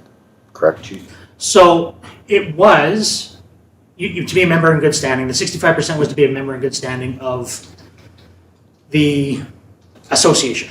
That's what it was. So now that we've transitioned to a paid on call, there is no minimum 65% for you to be paid. But we still have that standard there so that we don't have the firefighter that shows up once every 6 months and then expects to be, riding the track and into the thick of it and things like that, where we've lost confidence in the capabilities of that firefighter. Well, we have that 65% standard. I don't have the data in front of me, but I can say that our actual training standard is quite a bit higher than that. If you take out the officers, we're still, I'm going to say 70 plus for firefighters, but a lot of them, especially those that work shift work, use that Friday practice to offset it. So they'll work, I get it. You come off a 12-hour shift at the mine and you're dead dog tired, and even though you got in at 8 o'clock, going to a regular Wednesday night fire practice just sometimes isn't in the cards. You can only stretch yourself so far. And I would hate for somebody to do that and then get in an accident the next morning because they were dead dog tired because they came to practice. So we look at that Friday practice. On their week off, they make a Wednesday, they make a Friday, they're back up. A lot of people take a lot of pride in making that 100%, like the mayor talked about with the deputy this evening. 13 years of making it. A lot of people like that plaque on the wall. It's a huge incentive, and people strive for that. To say that I made 100%, I gave it to my community with all that I could. And that doesn't mean that it's any less important than the person that's giving the 50%, because that's just as important, but it is, notable for people to do that. A lot of pride involved. 100%. No, that's great. Thank you. I just wanted to clarify if you had different statistics for just the Wednesdays plus I can easily find that out. We can do it in the matrix if you'd like that. I'm happy to forward it. No, I just thought. I think we're all looking forward to the statistics, to be honest with you. I think it's a real eye-opener once you get all those numbers put together and really see the commitment and dedication to the department. I have a question in regards to recommendation 2. I think the volunteer recruitment and retention working group is a great idea. I'm concerned about participation as far as volunteer burnout in that regard. But I think there's really an opportunity with this possible working group to communicate with organizations and try to get some kind of a mutual aid agreement or benefit agreement with each other that, you know, for example, the district, volunteer firefighters with the district are supported in the case of a call during the day. I don't know if all organizations and all employees in the community really understand that partnerships with the department and the organization. So I think there's an opportunity with that working group to kind of build on that and try to also promote that with other organizations. As far as the recommendations go, though, I think they're all pretty straightforward. I like the idea of service level policy. I think it's certainly needed just to clarify and really make it crystal clear to council what's expected of the department. Again, the working group, I think, is an excellent opportunity. The assessment of the fire station, this is 3 years in delay, unfortunately, but it's certainly needed. I think we all know that. We've seen the building envelope at the beginning of this term and realize what situation we're in with that building. And then the other two, a fire prevention program, I think is well needed. Council was speaking about sprinkler system on the roofs earlier a few meetings ago. So I think, that's just one idea of a prevention program that's certainly needed in the community. The Fire Smart program, we haven't completely adopted that. Is that correct, Chief? I'm not sure. I think we've done a few things, but it's quite a robust program, is it not? Absolutely, Your Worship. So we've done some preliminary works with FireSmart. Actually, it started with my predecessor, and he was successful in actually getting a grant for it. So we hired a summer student or an individual contractor to go around and do some fire smarting education, especially, and that's where I kind of took over, was just at the end of that. So we went to a lot of homes especially with green spaces in the back of them, or with the abutted green spaces. And we talked about fire smarting, making sure that rubbish isn't too close, and looking at home fire smarting. A couple years ago, it was 2 years ago, I had my summer students actually do an audit of our green spaces, looking at brown fuels, ladder fuels, and things like in our parks areas and things like that. So we do have, that's going to be from 2019, so we have that data to say that they're low, medium, and high risk. I'd hoped this year to actually get a crew together and actually do this and mitigate stuff. Again, COVID, wildfires, all this other kind of stuff happens. One of the biggest things that we're looking at, or one of the biggest limiting factors, is vehicles and the ability for those types of resources not just public works, but for any of these type of projects that we want to do. In the summer, it's usually, steal the council vehicle for something to do out in the community or anything like that. With this in mind, a lot of municipalities are contracting this out. So Fort St. John, Fort St. John, I believe it's Hudson's Hope this year did a fire smarting program. Don't quote me on that, but it has been done in the piece. There's a company out of Fort St. John that was hired to do that. I know they were also hired by the PRRD to do a lot of their stuff there. So looking at that, looking at grant funding for this is something that I would like to do. I don't think this needs to be municipal-led for things. It sure could be, but looking for grant funding for this kind of stuff is why, like Ernie said, there's lots of grant funding, especially through the UBCM grants for community resiliency and things like that. Thank you. Any other comments, questions, Council? Councilor Kirby? Thank you, Mayor Bertrand. I think all the recommendations are good. One of my concerns is service levels and recruitment. So is there a point where our fire department, because of the number of firefighters that you have underneath you, where our service levels will go down? Is there a part of that in the reporting? You know, have you ever come to that where we don't have enough people, we're gonna have to really look at some of the options that we provide, because you guys are doing an amazing job and you can tell by the reports we get of how many different things you do. We've never gotten to the point where we've really thought we can't provide the service. Now, with that in mind, we've usually had the core group of, say, 6 to 10 folks that come out to every single call. We know that they're the steady Eddies. In my career, the lowest that we've been is 10 firefighters, is what I can think of from past. And it wasn't for a significant amount of time. This was largely when the mines started to shut down. We had a big transient kind of turnover, things like that. And it was largely work-based. It wasn't because, you know, everybody just said, no, we're out kind of stuff. Now we're at 18 members. Now, a considerable amount of them are in their probationary phase, which means they're not responding to calls, but they will get there. Ideally, we could put something in the report saying, you know, if we ever got to 10 people, we're gonna have to cut back. We can't do this. We're legislated through WorkSafe for the minimum amount of staffing that we actually have to affect certain services like structural fire protection. So I can't show up with 3 firefighters and expect to run into your burning house and save whomever. We just can't do that. We can fight fire from the outside, and that's all we can do. That's a tough pill to swallow.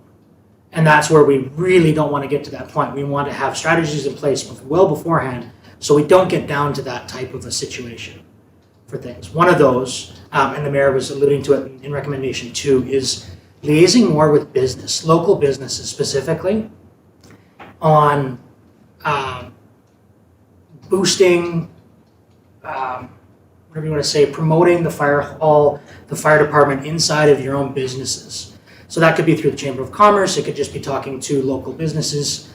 I know that some local businesses will let us actually put up signs, posters, all that kind of stuff. We have a very good relationship with those businesses, but not all the time or not often does the workforce actually realize that in some cases, you may actually be getting paid more to respond to a call than you would be in your day job. And that's one of the reasons why we went to a paid-on-call model, because prior to that, while businesses were saying, yes, absolutely, we're more than willing to have our people leave, you're putting up pressure on the businesses to say that if you leave, I'm going to pay you. And not a lot of businesses, I know, I worked for a business that wouldn't let me do that. He'd say, yep, you can take it, you can go to your fair call, no problem, but I'm not paying you. So now I'm taking money out of my pocket to provide a service to the district. And a paid-on-call model that we're in now, that's no longer the case. You can go, you're getting paid. The business takes more of the risk because now they're taking away from that individual providing their business. But thankfully, a lot of business owners in Tumbler Ridge are willing to accept that. Absolutely. Follow-up, Councillor?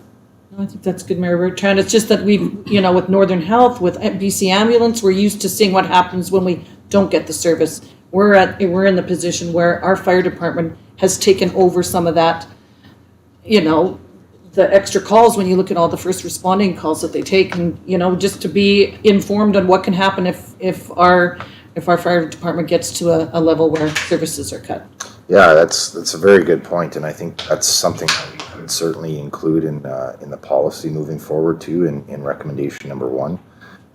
It's definitely a discussion point, I would say. Any other comments, questions? Thank you very much, Chief, for your time this evening and answering all the questions. And it is a very robust report, and you know, I am glad that we took the time to read it and really digest it as well. So thank you very much.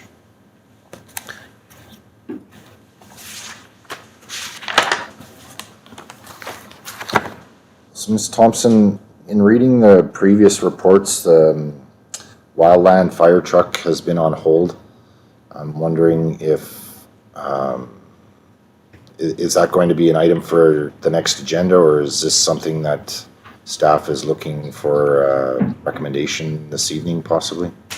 Thank you, Member Bertrand. We will be bringing it forward at the next meeting. Thank you very much.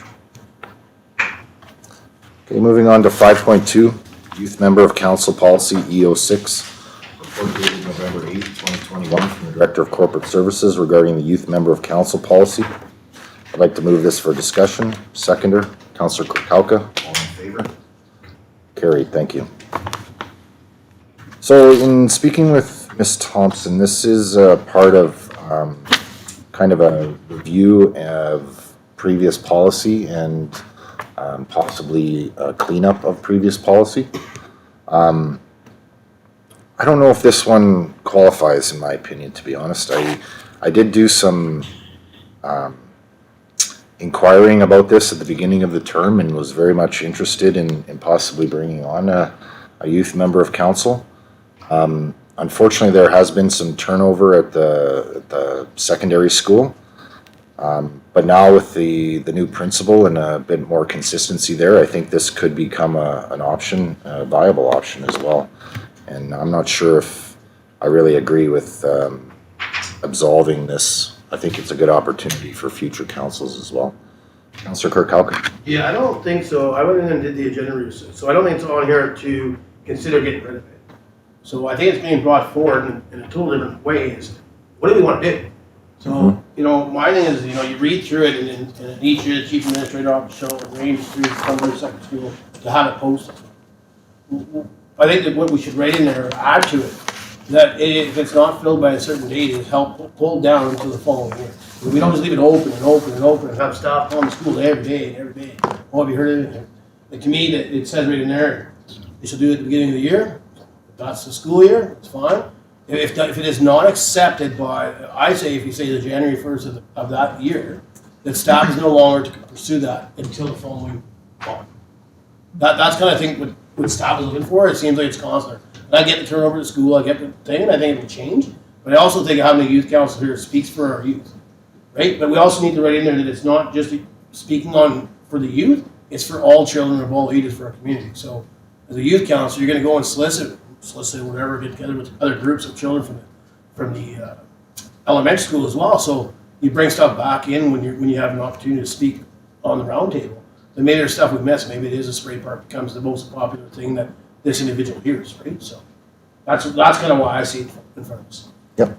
Yeah, absolutely. It is a question of council and where we want to go with this. Councillor Milbury.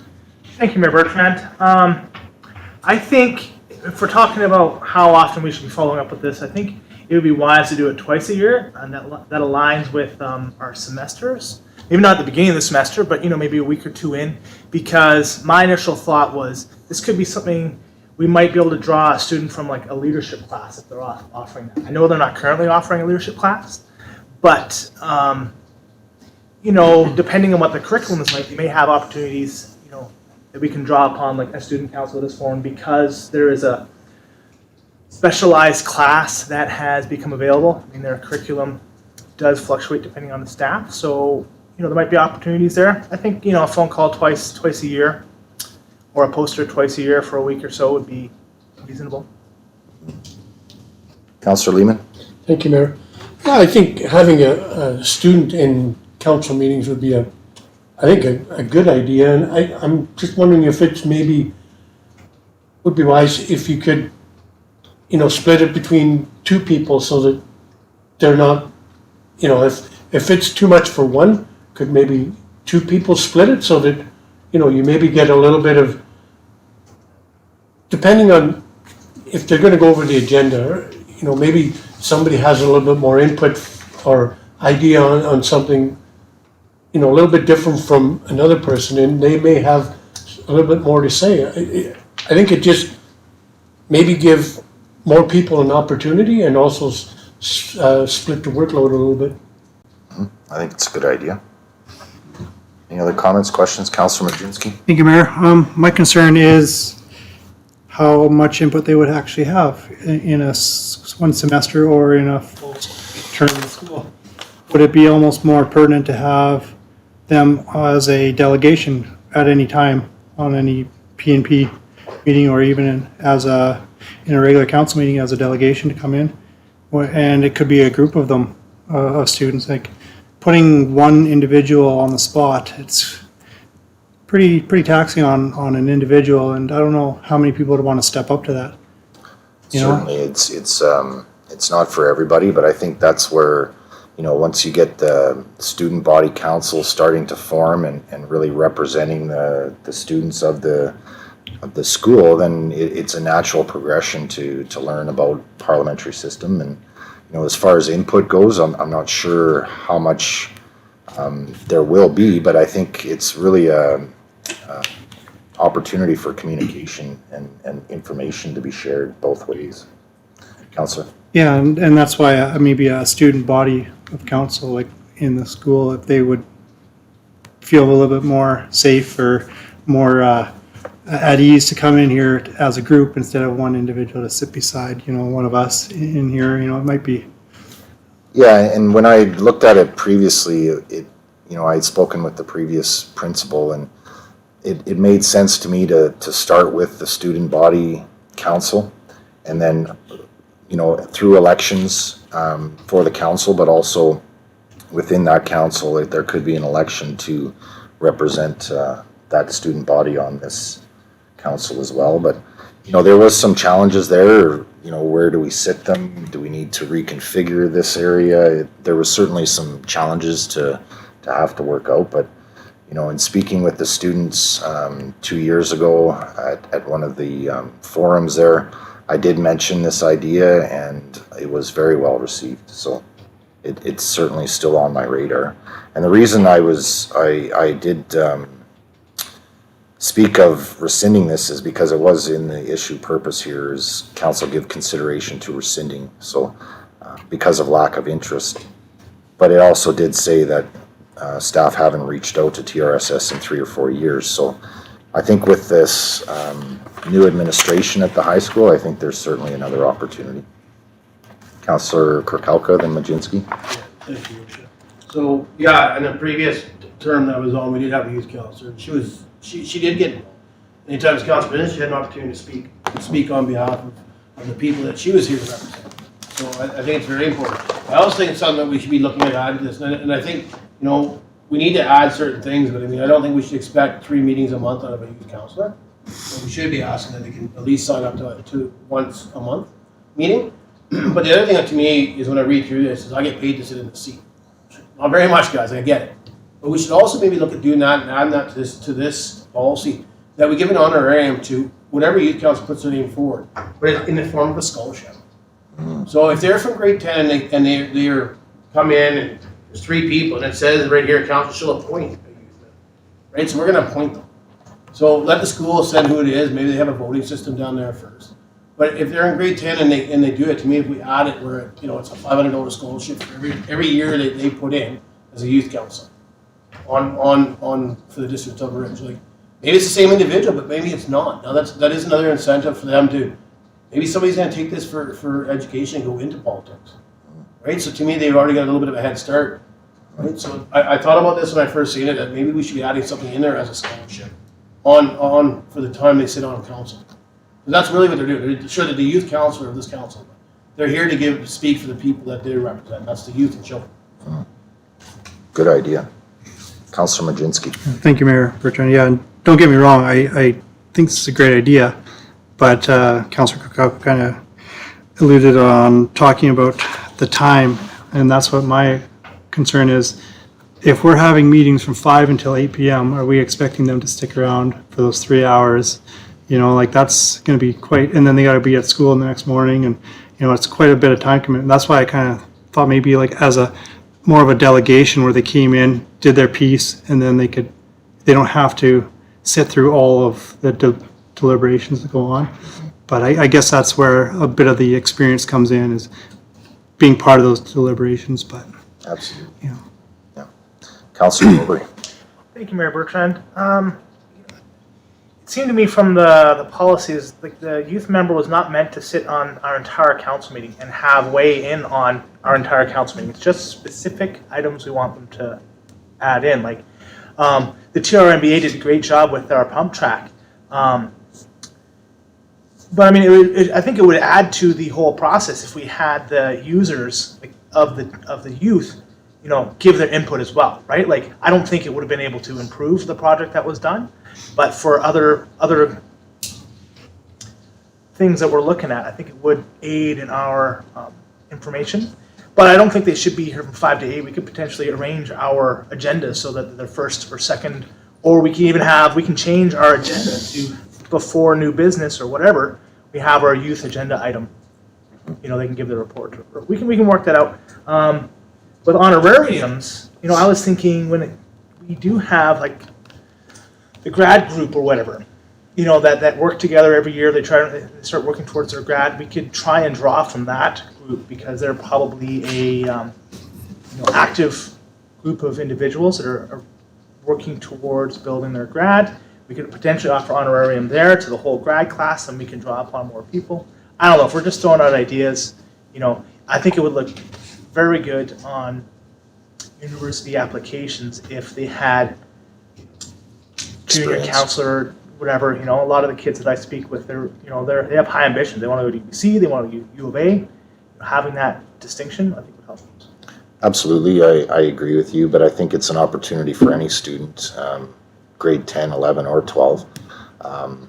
And I would disagree with the grad committee because I think they're quite focused on their event rather than all of the events within the community that we need to deal with on a weekly basis. So I still think it's an opportunity for somebody in the school to really have that opportunity to step up. Any other comments, questions? So, Ms. Thompson, are we looking for amendments to this or just looking for the discussion to see where council's wanted direction? Ms. Thompson? Thank you, Member Trent. At this time, we are looking for discussion, and then we can bring it back and delve into it more once you've had some more chance to talk about it for us to propose policy change. Thank you. Any other comments, questions? Councillor Kirkowka? Yeah, so in the policy statement where it says the position of the youth member is seen as a benefit to the youth, it should say youth and children. Because, you know, you're a youth after you hit a certain age. Not a youth at 8 years old, you're not a youth. So it should say youth and children. That is the policy statement, that they're bringing back the information for youth and children, not just the youth of our community, right? Because the 18-year-olds or the 16-year-olds or the 14-year-olds may not want a spray park, but yet the 10-year-olds and the 8-year-olds do. Or the pump track, whatever it may be. That is, to me, what was the idea of the youth councils, because they were supposed to be speaking on behalf of the youth and children. Right? We get to hear from the adults pretty regularly. You know, good or bad, but pretty regularly, right? So, you know, that was the idea, was for them to bring some of the stuff that they're hearing, whether it's at the youth center, you know, when you're out and about. That was the input council was looking for when we talked about this youth position back in the day. I agree. Councillor? Like, is this where maybe we ask staff to look at that honorarium? Like, maybe it is not. And to me, if we did an honorarium, I'd like to see it go as a scholarship honorarium, not a direct check written at the end of the year. The criteria that would have to be met or whatever, like they have to make the one meeting a month or whatever it is, you know, and then come back with some ideas. I mean, I just don't want to be against, whether it's against the charter or anything like that. That's something that we shouldn't be doing. I mean, I can answer to residents once staff was to come back and say, yeah, that you're within your realm. I have no problem with speaking why I would support something like that to the taxpayer. Yeah, that would probably be an amendment to our council remuneration bylaw, I would assume. Ms. Thompson? Possibly? Thank you. We'll look into it. Okay. And get the information back to you, because at this time we're not sure where it would go. Yeah, no, it's a good point. I mean, we certainly don't get compensated to the nth degree, but there is a bit of compensation there, and it should be available to a student counselor as well, I think. Is there any other thoughts on this policy comment, Council? Okay. Moving on. 5.3, Tourism Advisory Committee Terms of Reference. Presented for council review. Like to move for discussion. Seconder. Councilor Majinski, all in favor? Carried, thank you.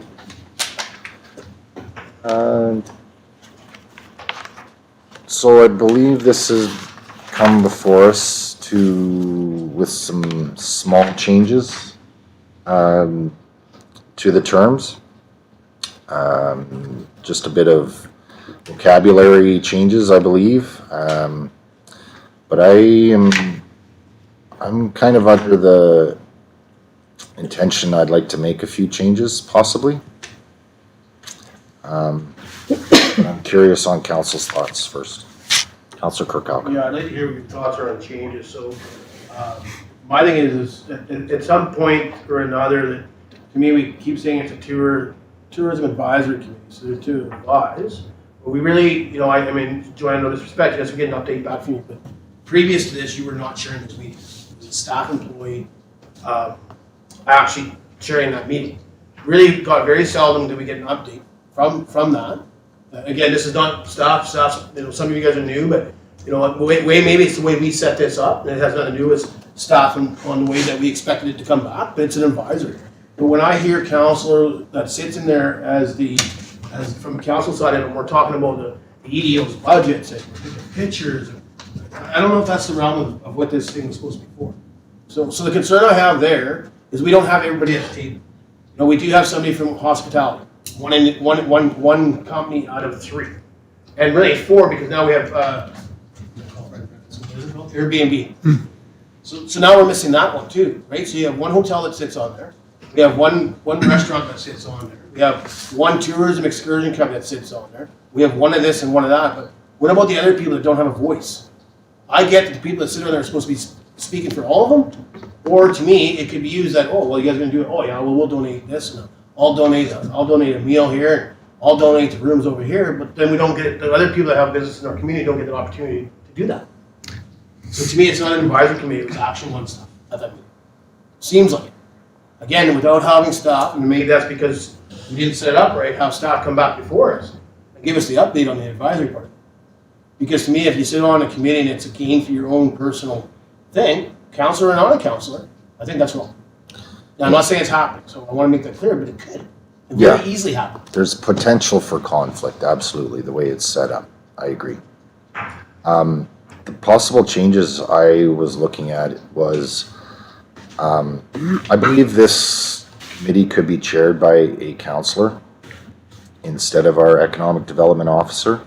The way it's set up at the moment, we have both of our staff, our economic development staff, on this committee, which definitely takes up time, and I respect that.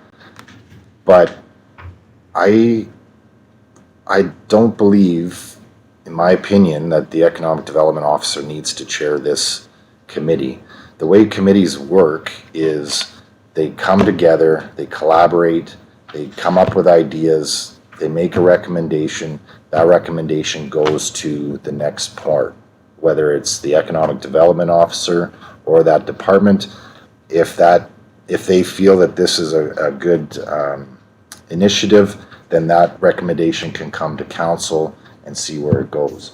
By having our entire economic development department on this committee, I think really muddies the water and as far as how a committee needs to work. So I'd like to make that amendment as far as the chair on page 115, second bullet. Chair will be elected by the committee members and not necessarily the economic development officer. I mean, it doesn't necessarily need to be a counselor either. I'm curious on council's thoughts on that. Councilor Kirby. Thank you, Mayor Bertrand. I guess, letting the committee elect a chair is fine. But what is council looking at from this group?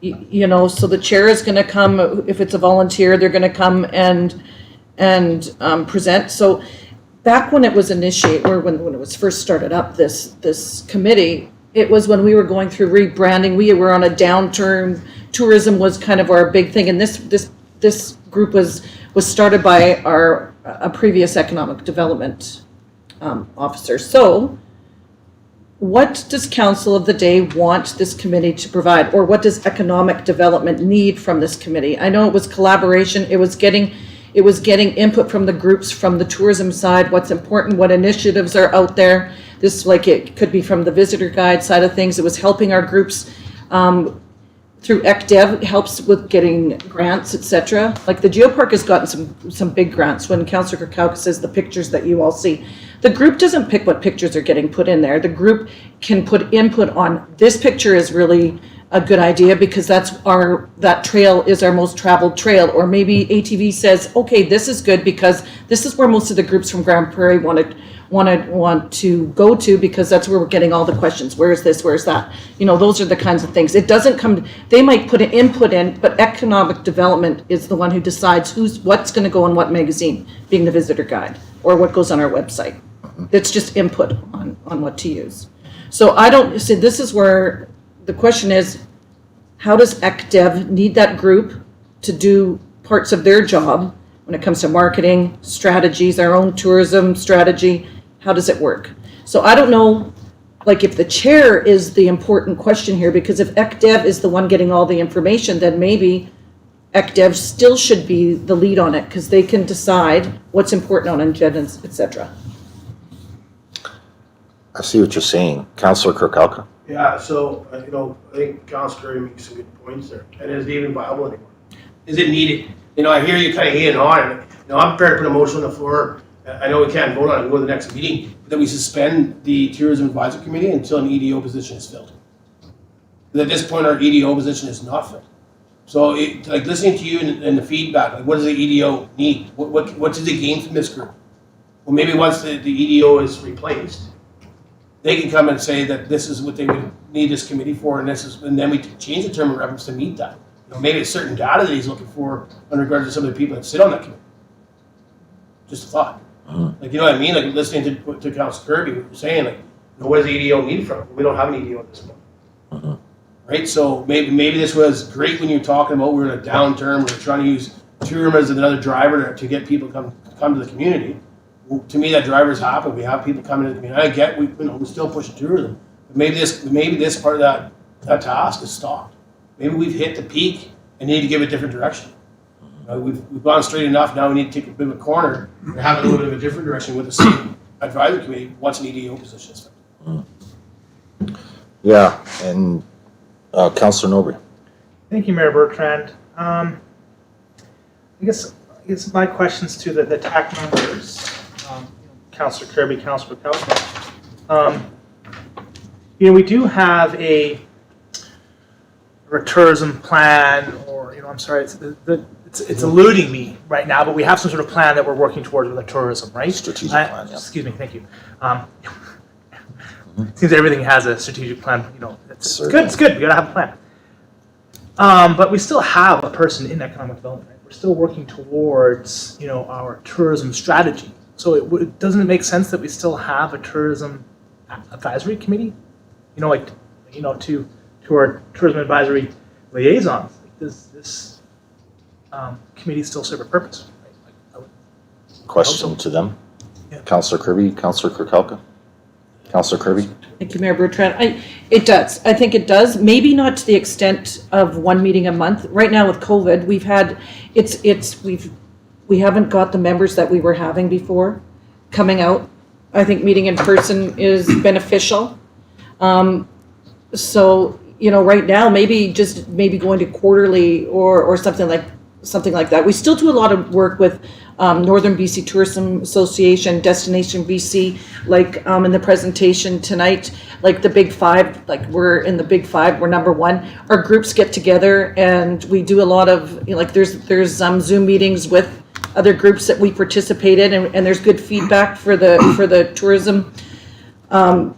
Well, right now we don't have like our operators. We have you know, we don't have a lot of tourism operators. And that was another thing, was trying to boost that, getting people involved. And it was, and, you know, just like your hospitality industries and such.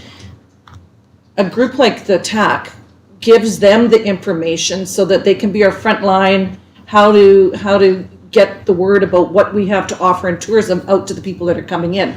So, you know, you might have, you know, the restaurants and such, they know what's happening, they can tell people what to do. So it kind of works in that way. They're, you know, they're like our own visitor center staff extended. So there definitely is a need. It's just like, what is the need for the district? And how do we, you know, what is it going to work for us? You know, I think economic development gets some good info from the group, but it's like maybe we can just shorten it up. Yeah, Councillor Kirkowka. Yeah, so just Councilor very much something. I just like to get clarity from staff and just understanding the individual is on working, she works in EDO, but she's not doing all that task. There's been certain jobs given to her to do at this point when that position is not filled.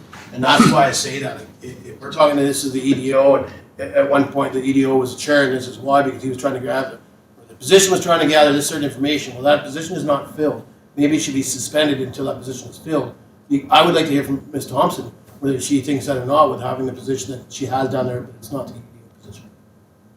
Ms. Thompson. Thank you, Member Trent, for the council. So you are correct, my EDO position has not been filled yet. And at this time, we are struggling to find the right candidates or to have people apply. I would be just fine with if you would suspend the committee at this time, because we don't have capacity. So myself and Ms. Torval are managing what we can at that director level, and then we are utilizing staff to help us muddle through this.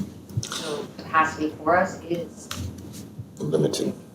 Yeah, and I think, you know, this committee was absolutely necessary in its formation to really exhibit the consistency that we were looking for. You know, it seemed that previously that the district would try and take on some kind of initiative, and then it seemed like our local businesses were trying to catch up with us. So having this advisory committee, having that collaboration with the tourism operators is super important for consistency throughout messaging throughout the district. So I do think it's still needed. I just don't think our economic development department needs to be as involved. I think, you know, looking at the Mayor's Health Task Force or even the Building Healthy Communities Committee, every one of those committees has value on their own. And the value of those committees is really to come to a mutual agreement that the committee wants to take a recommendation to council to have implemented. It seems to me, in my opinion, that the TAC committee is really advising the economic development department of what to do, when that really isn't its purpose. So I would be in favor of suspending at the moment, but I do see the value in this group meeting in the future again. Councillor Majinski. Thank you, Mayor Bertrand.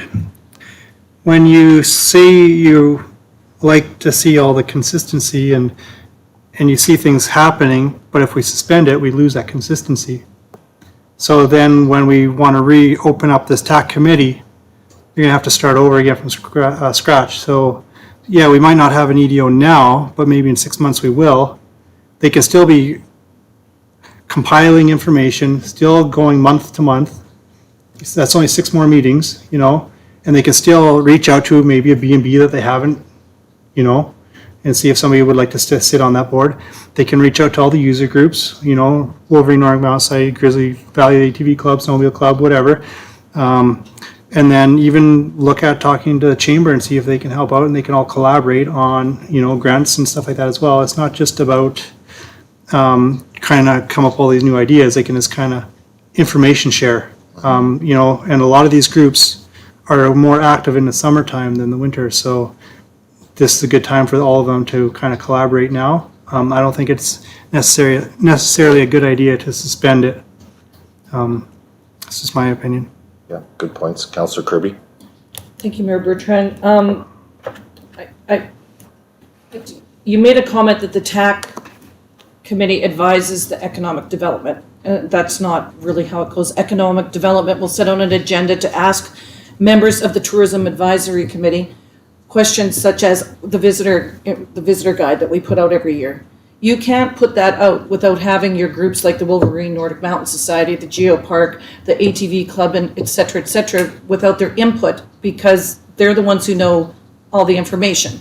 You know, in our tourism strategy, like the Trails Master Plan, that is has a lot to do with sitting down and working with the groups on certain items like that. There's a few things that really do need input from that group. Trade shows. You know, there are some key issues, so maybe it's just defining what those key issues are that we need input on and working from there. Yeah. Yeah, I definitely see the value in the group in multiple ways. I just think it needs a bit of a change, Yeah. I think. Councillor Kirkauka. Yeah. Thanks for that, Councillor Kirby. I agree with the defining, but I agree in regard to suspending. I know the mayor talks about consistency, but the same concept. It doesn't mean these groups aren't partaking, because to me, we're almost doing it twice when you say that these groups get together. Councillor Majenski, but the community center is doing the same thing. Again, COVID, I mean, totally different, but they're supposed to be meeting with all the non-profits, which includes the ATV Club, the Snowmobile Club, Mountain Bike Association, all that. And we have a grant writer. So to me, that like when we talk about grants to this organization that sits as a TAC committee, that's why we're paying a grant writer. So if that is what we think, then the grant writer should maybe be joining these meetings.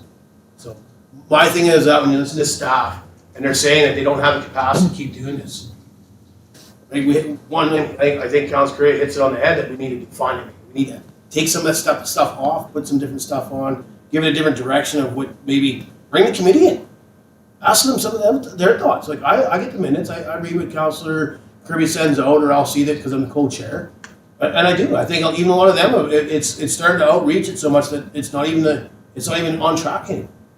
And I think that was what it was set up for, is when we were trying to fight for tourism in Tumbler Ridge. Well, that's why I brought up about staff, because they have one person down there, and I'm sorry I don't know her exact name of the position that she's in, but she's not working on a lot of this stuff, right? So we say 6 months for EDO, and I think that. I'm careful how we talk about staff here, but I heard it. Let's see if I can say that. I was in actually an open report about the position there, and they're trying to fill it. Maybe it doesn't need to be a hard term right now. It needs to be as a contract. Listening to what Ms. Thompson said a couple times about that position, and with elections coming up and stuff like that, maybe that needs to be a contract, and actually should be able to fill it in 2 months or 3 months. But when you don't have the staff capacity, keep that going and then have these committee meetings, but they can't do anything with the information or give them direction of the information they need because they don't have the right position. That's the only thing I can say. Yeah, and this committee can still continue without our Economic Development Office department. We could have a council liaison that can bring recommendations from the committee to council, and council can put into motion whatever the recommendation would be, which would be direction to staff for Ms. Thompson to give direction to the economic development. We certainly don't need this structure necessarily. The committee in itself is a great collaboration opportunity, but we can certainly have the same value and just different participants. In the terms, it does mention the Chamber of Commerce. I'm curious to know, Councillor Kirby, if the Chamber has been participating in any of the TAC committee meetings? Thank you, Mayor Bertrand. No, not in the last few meetings. Trent has not been available, but it was more of roundtables. Like with COVID, there wasn't a lot. We had a few things that were on the agenda. That would be the marketing strategy. There was no trade shows. It was just more information from our groups. So right now there is we have Manda and Jenna from the Geopark, we have Darren Halstead from WNMS, Melinda Steiner from the ATV Club, Roxanne Julik from Guide Tourism Operator, Amber Bell from 55 North Burger, and then Tony Fayette from the Trend. So we have Arts and Culture and Events vacant. So even at the last meetings, we haven't seen Melinda, we haven't seen Trent, we haven't seen Roxanne. Darren's been consistently coming, Manda, Jenna, and Tony. That's a really missed opportunity for the chamber not to participate, because, you know, the chamber does have an executive director there who is also our grant writer. I think grant writing perspective would be very important on that committee, so that's really a missed opportunity there in my opinion. Councillor Norbury. Thank you, Mayor Bertrand. You know, I think it would be best to, you know, listen to the person who's actually involved on the ground. That's Councillor Kirby. You know, she's mentioning like meeting quarterly, keeping this going on life support. I think it's a good idea. See if the groups themselves can be working on, you know, what they can do, but not burden staff, because we're concerned about capacity issues. You know, if that's the concern of capacity, well, let's let this group do what they can for now until we get an EDO position, and then we can look at and we can, you know, have staff look at where they feel this committee can help aid them in their efforts. Because I think that's what this is and could be, is that we want to aid our economic development with people who have boots on the ground as well, right? Like the EDO, it's great, you know, they're there, they're in the basement, they have a nice office, but, you know, the people on the ground, these are the people, especially the chamber, are the ones who can give input on how we can all work together, right? Not if they don't participate. Well, in theory. The chamber isn't just one member. In theory, it should be a continuation of an organization, and when the next person comes in, if there's a next person, you know, it is important for them to be there. Right? I understand your concerns about the economic development, their manager, but I see the value here. Let's keep it on life support, not burden staff, but, you know, that information sharing. I love these committees for this type of stuff. Councillor Kirby. Thank you, Mayor Bertrand. And, you know, the Chamber of Commerce wasn't president of the last two, but there was a lot of members that weren't attending. And so, and it's because due to COVID and just what's happening with tourism right now. I think, you know, going to maybe just start off with just, you know, let us have another meeting with the group, look at what our priorities are. If we start looking at the tourism strategy as a main key, visitor guide, and still helping with the new things that we've implemented with the marketing strategy, and just keep it there.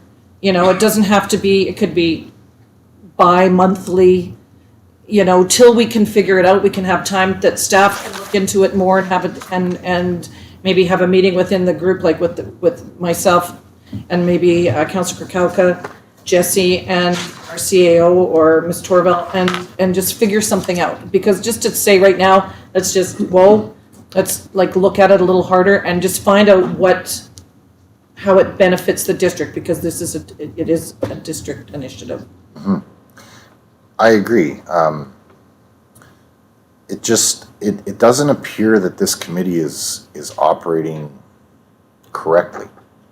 To me, it appears that this committee is collaborating and advising our economic development department, when it should be operating as a committee to make recommendations to council, to bring forward to council for council to implement to direct staff. So that's my concern with this committee at the moment. Councillor Krakalka. Yeah, and I think that's what I brought up, and that's why I'm not going after Council Kirby. I'm saying, I think when it was set up, even when I would sit in those meetings, if Council Kirby couldn't attend, it's like you're almost expecting the employee. No disrespect to you, like, I'm not sure how much I'm saying is open, I'm probably making trouble. But I think we expected it, myself as a co-chair, expected that council would be updated by that individual. Yes. It's staff driven, set up in the terms of reference by council, which says, and I'm not sure, I've been on council now for 7 years. I've been on council in this term 3 years, and maybe somebody correct me if I'm wrong. Tumbler Ridge Tourism Advisory Committee will consist of 12 members who are appointed upon approval by the District of Tumbler Ridge Council for a term of 2 years. When did we elect Tony? When did we appoint Tony on the committee? And no disrespect to that gentleman. I'm just saying, we're not following. So, again, I'm not, this isn't, to me, it's not Council Kirby or Council Coralco. Again, we have staff, Caroline tried this, but I think that's where the breakdown is we didn't come back and preach a whole bunch to council because you expect that Ms. Thompson's employee who has set this up is gonna come back and give a full update. And then, whether they share the pictures or share that information for council to make a decision on. But it wasn't happening. I know Council Kirby, you've talked about it a few times, the same scenario. And I think that's what we need to give that direction. If this is what the direction of the terms of reference are, then that's what it's expected by staff. And if not, then let's change it. Yeah. And I agree with what Council Kirby said, hey, let me go let me pull in the wagon, have another meeting, let us have a little gathering to see what we think, and then let Council Kirby come back to council or sit with staff and have that discussion. And maybe we're gonna hear back from, I don't know whether it's Jesse Olson or even staff when you sit down and like, oh, this should be suspended, and this is what.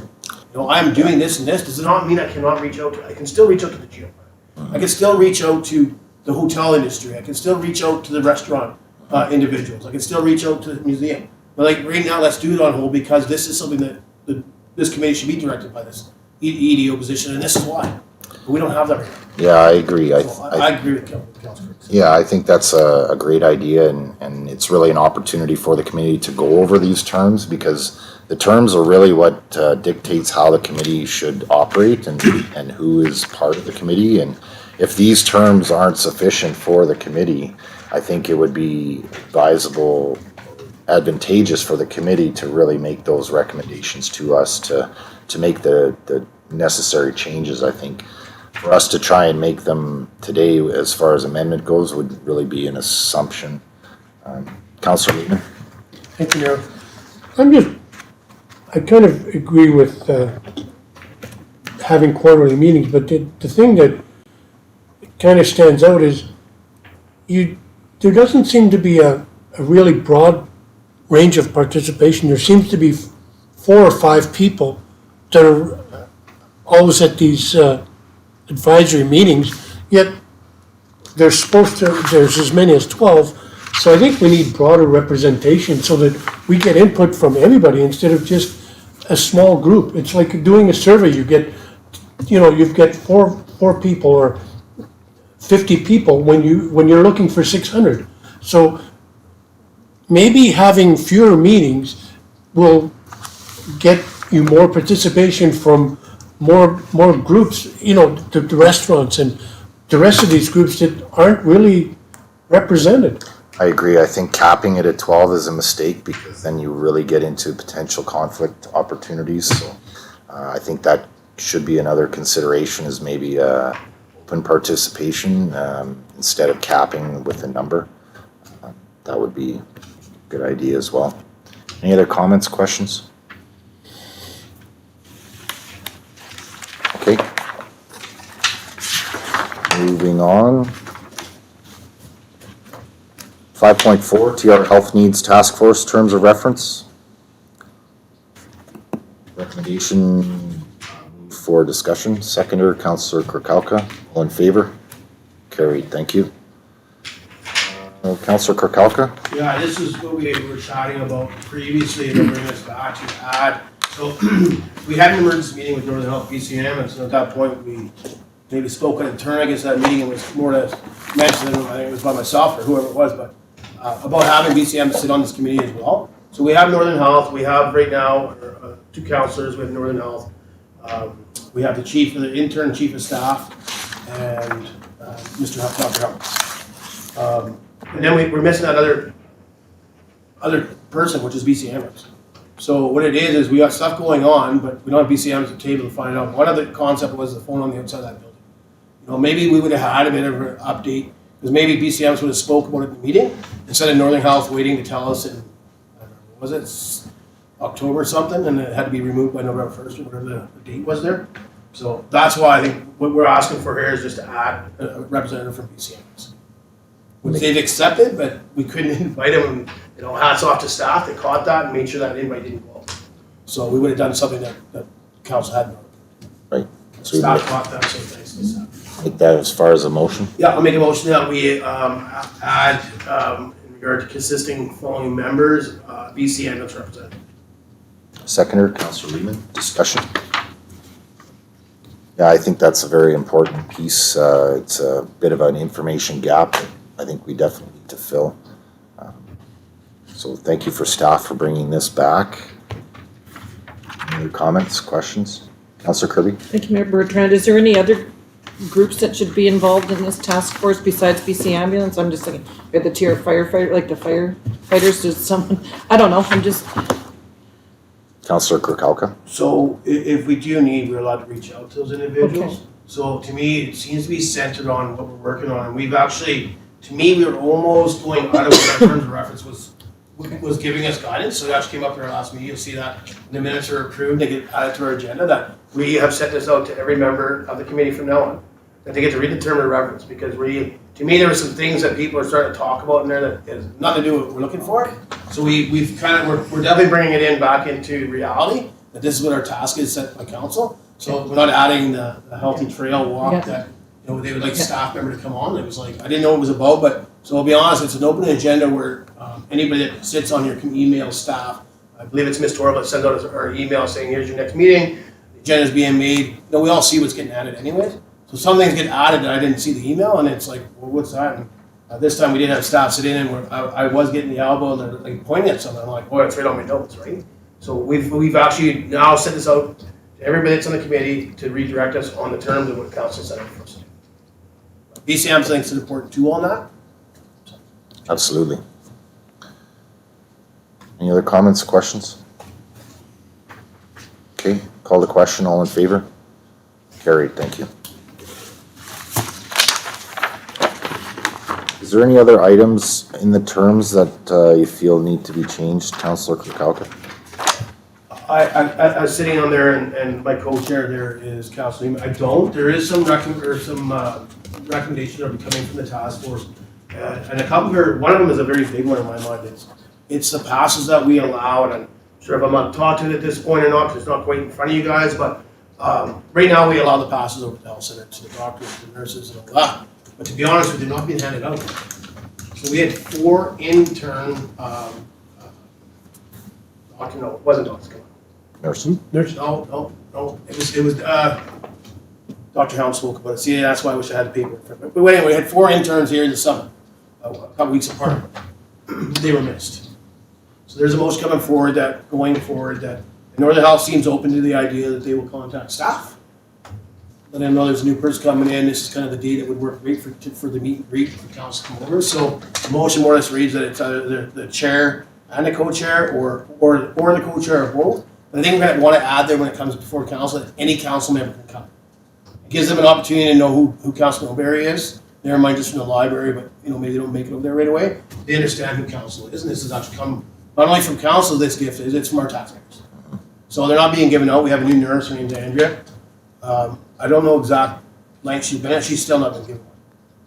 So that's why I want to change how it's handled, those passes. And I know it's not part of this, but that needs to come forward, and I wasn't sure how to have staff add this to an agenda. Get the notice of motion things for council, but sometimes notice of motions, it's too lengthy. This is an easy one to bring forward. Just a report to staff, I believe, and then staff can put on available agenda. So I'll talk to them, but the other one is, and I've talked to some council already, but just a heads up, they're like, when we removed on the golf side, golf passes, let's talk. When we removed it for the fire department, where it was just the firefighter, not the golf pass for the family, it was also removed from the doctors and the nurses and the x-rays lab. And I do not believe that was the thoughts or opinion of this council. Yeah, we can certainly bring that forward next time. Okay. Yeah, absolutely. 5.5, Downtown Design Guidelines, Alternative Furnishings. Report dated November 8th, 2021 from the Director of Corporate Services regarding the Downtown Design Guidelines, Alternative Furnishings. Recommendation, please. Councillor Kirkowka. For discussion. Seconder, Councillor Lehman. All in favor? Carried, thank you. Councillor Kirkowka. Yeah, so I actually wasn't here when you guys were able to sit down and have that, I don't know, you guys want to call it, what do you guys call it, sir? Workshop. Workshop, thank you. I understand there were some other pictures, I didn't get to see that. I was in, Ms. Thompson actually explained to me why these why this was in the agenda, because I'm like, this isn't even, to me, this isn't my opinion. I shouldn't be picking benches where that bike rack doesn't work because you can't lock your tire to it, or this, that's, to me, is not up to us. This comes down to staff, and if, to me, if we want to start picking colors and benches, I'm okay with it. Don't get me wrong, I think we should have an input, but, you know, I think when we have the other meeting, Which you just called it, Henry? Workshop? Thanks. Workshop. I'm writing this down.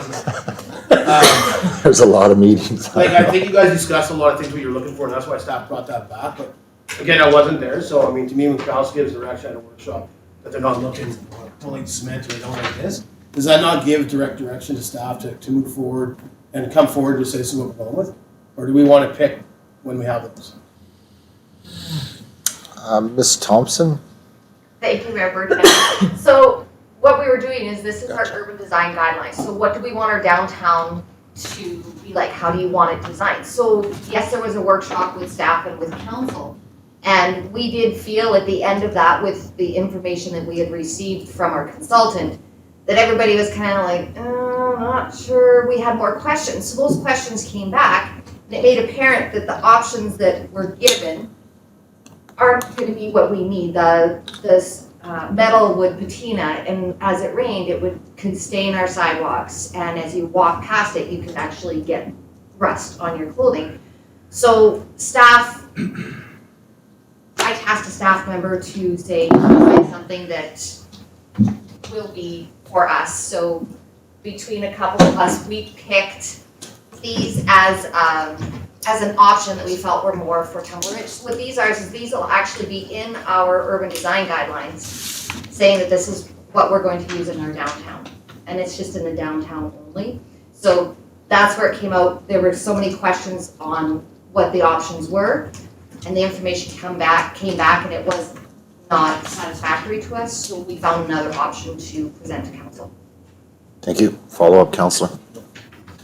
Councillor Norbury, then Kirby, then Lehman. Thank you, Mayor Bertrand. I think mechanically that's the way like we should be conducting ourselves. Like we have a committee, workshop. We have an idea. Staff takes the idea and presents it back to council. Like it's a similar thing we're talking about, right? Like we're not council. Let's come up with an idea and then let's make a recommendation to council. So I think I appreciate the mechanics of this, how it comes back to council. Council actually has input because we are elected officials of our community, and by extension, with a CD like this, I think it looks neat. That's it. Okay. Councillor Kirby. Thank you, Mayor Bertrand. I'd just like to say that I am very happy with the options that staff brought back to council. I much prefer these options than the previous options that were presented to us. Yeah, I agree. Councillor Lehman. Thank you, Mayor. Councillor Kakawe, if you remember the hockey seats that we didn't pick, and they were changed a few times. So I think this is a good idea coming back, and I commend staff on good pick. Much nicer than the last ones. Thank you. Councillor Majinski. Thank you, Mayor. So just to get correction on it, these were staff's recommendations and not from the urban design guideline company that we had hired, because they said they're going to come back to us as well with options. So, Where did it come from? yeah. Ms. Thompson. So you are correct, Urban Systems was coming back with answers to the questions with what they had presented. So they came back and they're like, well, what about this, that, the other thing? We didn't want to have another workshop to open it up and say, here's another 50 options. So staff, knowing our community, found something.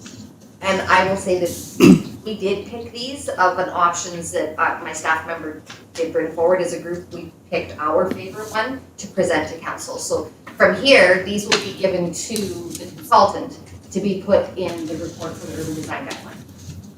Okay, thank you. Follow up. So these seats will be recommended back to Urban Systems as what we would like to see in our community. Downtown. Okay. Were any of my concerns with using wood considered? I had listed probably half a dozen, and it says in here now hardwood, and Urban Systems said they could look at a pressed fiber wood or something that doesn't need to be stained, not going to get slivered, it's not going to retain water, not going to be easily to be marred up and vandalized. You know, there's a lot of concerns I had with wood right from the get-go. Now they're saying, I think this is more of a concept design. As far as materials go, I think it's still up for decision. Ms. Thompson? Thank you. So if you look on page 126, the last page, you can, the structures, wood, plywood, composites. So you don't have to go with wood, you can go with a composite as well. So those options are there, but when you are looking at the harder woods, they're not gonna sliver as much as you're gonna do for a softer wood. So there are options, but that you can also do a composite on them. perfect. Yeah, I agree. I would be more in favor with this design with the composite board on there, just so we don't add to the maintenance cost of it to the future. But as far as the design goes, I like it. Councillor Kirkcalka? Yeah, thank you, Your Worship. So I have a couple comments for me. The first one would be, can you send Urban Systems a invoice for the time that staff has used to come forward to submit this report to council to add to our plan? Because I think, are we paying Urban Systems to do a plan that now we've had staff who are at capacity go do this? Ms. Thompson? Thank you. So the urban design guidelines are a part of one of our projects right now, so it was already considered within our capacity. But we will be talking to Urban Systems about a portion that's gonna come back because of what we are supplying back to them. Okay, thank you. Councillor? So I guess my concern is, and maybe this isn't a place, and please cut me off if it's not, but doesn't it seem to be a big concern that it's constant with Urban Systems? Like, are they coming actually to our community? Like, were they in person at your workshop? So were they here previously before the workshop to walk our community and see what we have out there and what's worked and what hasn't worked? Yes. Okay. Any other comments, questions? Councillor Norbury? Just a quick one about the wood. As a representative of the community forest, I think wood is great. More wood. Keep it down, Majinski. I'm just teasing. You know, I think if we're looking at issues that wood brings up, you know, we discuss those issues, whatever, if it's composite or not. I mean, whatever. I'm just joking. Yeah, no, I'm more concerned with maintenance costs. Councillor Majinski? Thank you, Mayor Bertrand. Do you know when we're gonna have these all come back to us from Urban Systems? What was the timeline? Timeline, Ms. Thompson? Don't remember. Thank you. So this is the final stages. After these furnishings are picked, staff have already gone through the guidelines and removed or changed wording with Urban Systems in it. So we're waiting for these furnishings. Then we need to go out to public consultation, and then it comes back to council for approval. So the timeline is hopefully maybe beginning February. Sorry. Thank you. Okay, any other comments, questions? Okay, moving on. 5.6, Holly Jolly event. Report dated November 8th, 2021 from the Chief Administrative Officer regarding the Holly Jolly event for 2021. Recommendation, please. Councillor Kirkcalka. Discussion? Seconder, Councillor Majinski. All in favor? Opposed? Carried. Thank you. Councillor Kirkcalka. Yeah, thank you, Your Worship. So if we can just get some clarity from staff that we spent $3,000 for Holly Jolly light up. I don't know if that's just for oranges and candy canes, or what it entails that we want to now take $1,500 for float decorations, and then is the other $1,500 being used for the same concept, it's oranges and candy canes or whatever? Ms. Thompson, can you give us a bit of a brief breakdown of what the budgetary implications are, please? Thank you, Mayor Bertrand, through council. So staff have indicated that $3,000 is the annual budget for Holly Jolly. So in previous years, I've only been here since COVID, so I'm not aware of everything that we've done, but staff have looked at partnering with the Geopark in their efforts. And so they have asked if council wants to participate in the parade, and they would decorate a float for council to be on. There is another addition of $1,500 for, they are gifts. They're not oranges and candy canes, they're actual gifts that are handed out to the children as well that day. So that I need to know at this time, does council want to be on a float and go out, and that would be, the parade would be the evening of December 20th.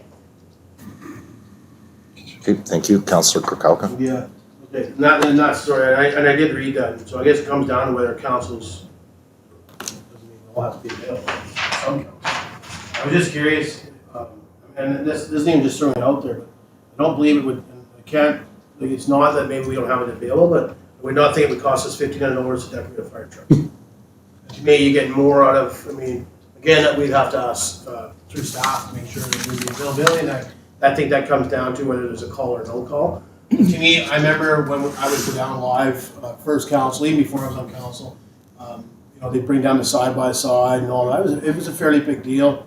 I believe the first year I was here, the fire department was downtown as well with a couple of units. So to me, if we're looking at doing a float, December 8th, I don't know what the temp is outside today, but to me, putting together and hoping that the fire department would support us. You know, maybe it's not one fire truck, because to me, you do something like that, like, you know, involve the firefighters if you can. But maybe we could do it that way, so we're not doing a float that you're sitting outside in. I mean, I believe, I watched this thing last year, I believe Santa Claus was the only guy that was on the sled. Could be wrong, could be wrong. I think it was great for what the Geopark came out with, or remember how that ever worked out. I think it was a great job on them, but to me, if we're gonna do something like that, I would think that's what we look at, not a flat deck trailer that's gonna be $1,500 to decorate. Yeah, I see what you're saying, and, you know, obviously the fire department participation in the parade would be significant. I just, my only concern of that is putting non-firefighters in the fire apparatuses, I think, is a concern for the fire department at this point. Ms. Thompson? Thank you, Mayor Bertrand. It's not something that we had discussed at the staff level at this point. Chief Curry is prepared to answer though. Thank you. Chief Curry. Your worship, council, so your, Councilor Kirkhope is absolutely correct. In years past, we've participated, thank you, in the Holly Jolly event. We've put a bunch of apparatus in there, put a bunch of Christmas lights on them. We're more than willing to do it again. I do share your concern about putting other people into apparatus at the moment. We have not done hall tours, things like that. We haven't had junior rangers, stuff like that. Things like even the food drive, we didn't do in that type of a capacity because we're trying to limit the amount of exposure to our firefighters. So we understand that we can't do that all the time. We just need to take the appropriate precautions with things. I'm a bit on two fences with this. I think there's ways that we could do around it, say one counselor on each apparatus or something like that, but I'm not going to load the entire truck up with individuals. Thank you. Councillor Lehman? Thank you, Mayor. Could we not just walk behind the fire trucks? I mean, how far are we going? Go around the whole Around town. town? The entire town. Well, it's good exercise, and it'll keep you warm. There you go. It's true. Councillor Norbury? That's a bold statement there, Mr. Hamstring. Oh, listen, Mayor. So I'm available both nights. I love it. You know, cover your ears, kids. I was Santa for a couple of years, and let me tell you, like, this is one of the biggest events for our community. We have 200 kids, you know, including their family members. So I think it's important to do something. You know, whatever the cost is, like, you know, it's whenever you see Santa brings you a present, right? So I'm absolutely in it. And that's a long way to walk, Councilor Lehman, so yeah. Let's do it. Yeah, I'm definitely excited for this opportunity. I certainly will be involved in some way. I'm just not 100% sold on the float idea. I don't know. I don't know if it's necessary. Councillor Kirby. Thank you, Mayor Bertrand. So our virtual tree light up, so we will not be lighting up the tree downtown. There will not be anything going on in the community centers, so Santa won't be going there, so there'll be really no district event other than what the Geopark is putting on with their Santa on the sleigh. I think this is a collaboration opportunity Yeah. with the Geopark and DTR. Okay. Ms. Thompson, can you clarify? Thank you. Thank you, Mayor Bertrand. So if there is no interest in participating in the parade, staff would look at doing the Holly Jolly again as a modified event where you drive by for hot dogs, and because you can't do everything in person again because of the restrictions that are currently in place. Councillor. Okay, and so the 12 days of Christmas, can I just get what that is? Ms. Thompson? Thank you. That is with the Global Geopark. That is. Oh, so they're doing, so. Yeah, this is, Okay, at this point, this is the collaboration between the district and the Geopark. It starts with the district's virtual tree light up, where they usually have the mayor and council as well come out and record it, and then they will post it. Okay.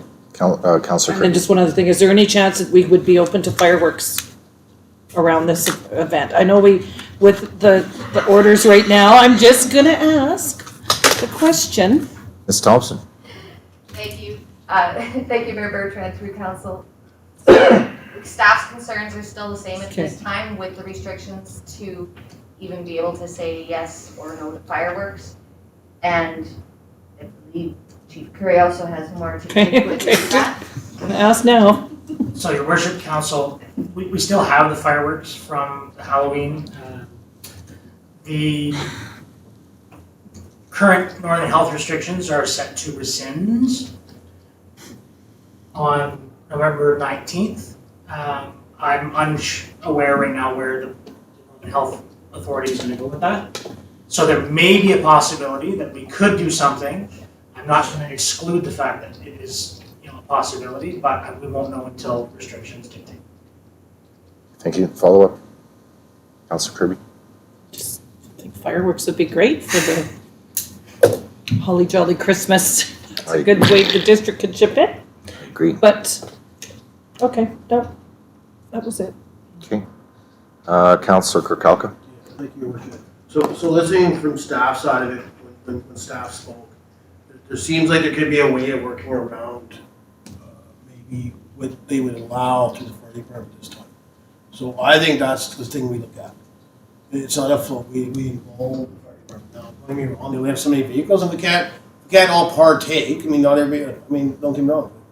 Councilman Holberry, he's right in with the children, right? Like not kids, because kids are goats, right? So children.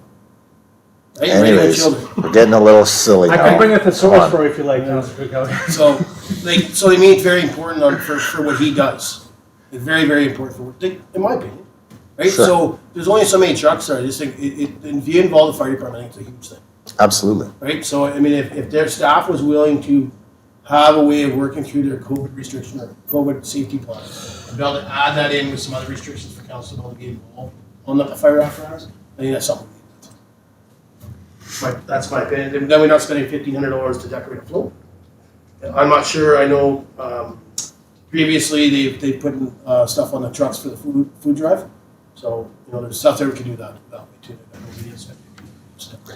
Yeah. I mean, we could even use council vehicle.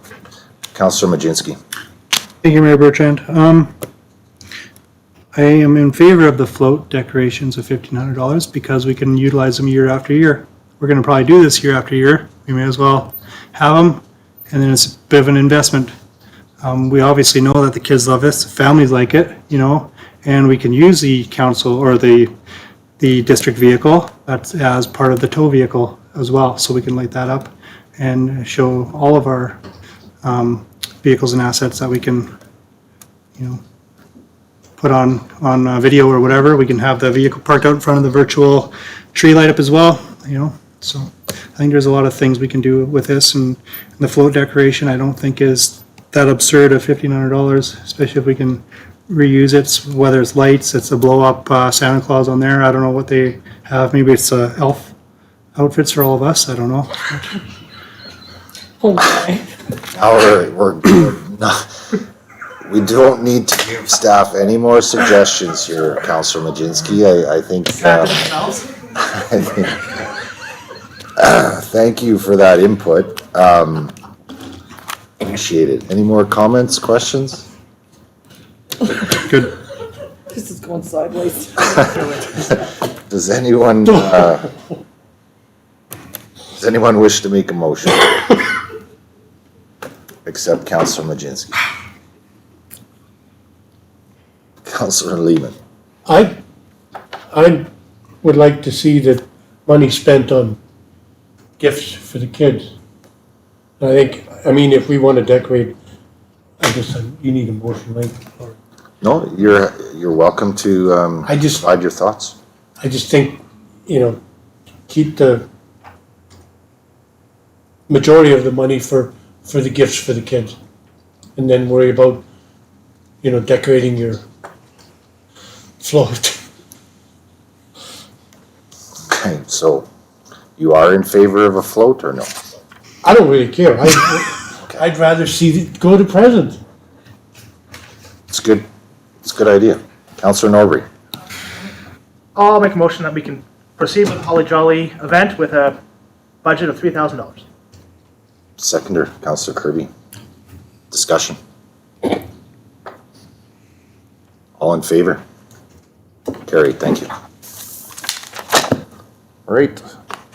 Adjournment, please. Help. Budget Monday, November 8th, 2021, policies and priorities, committee meeting being adjourned. Seconder, Councillor Lee. All in favor? Carried, thank you. I want to be a Smurf.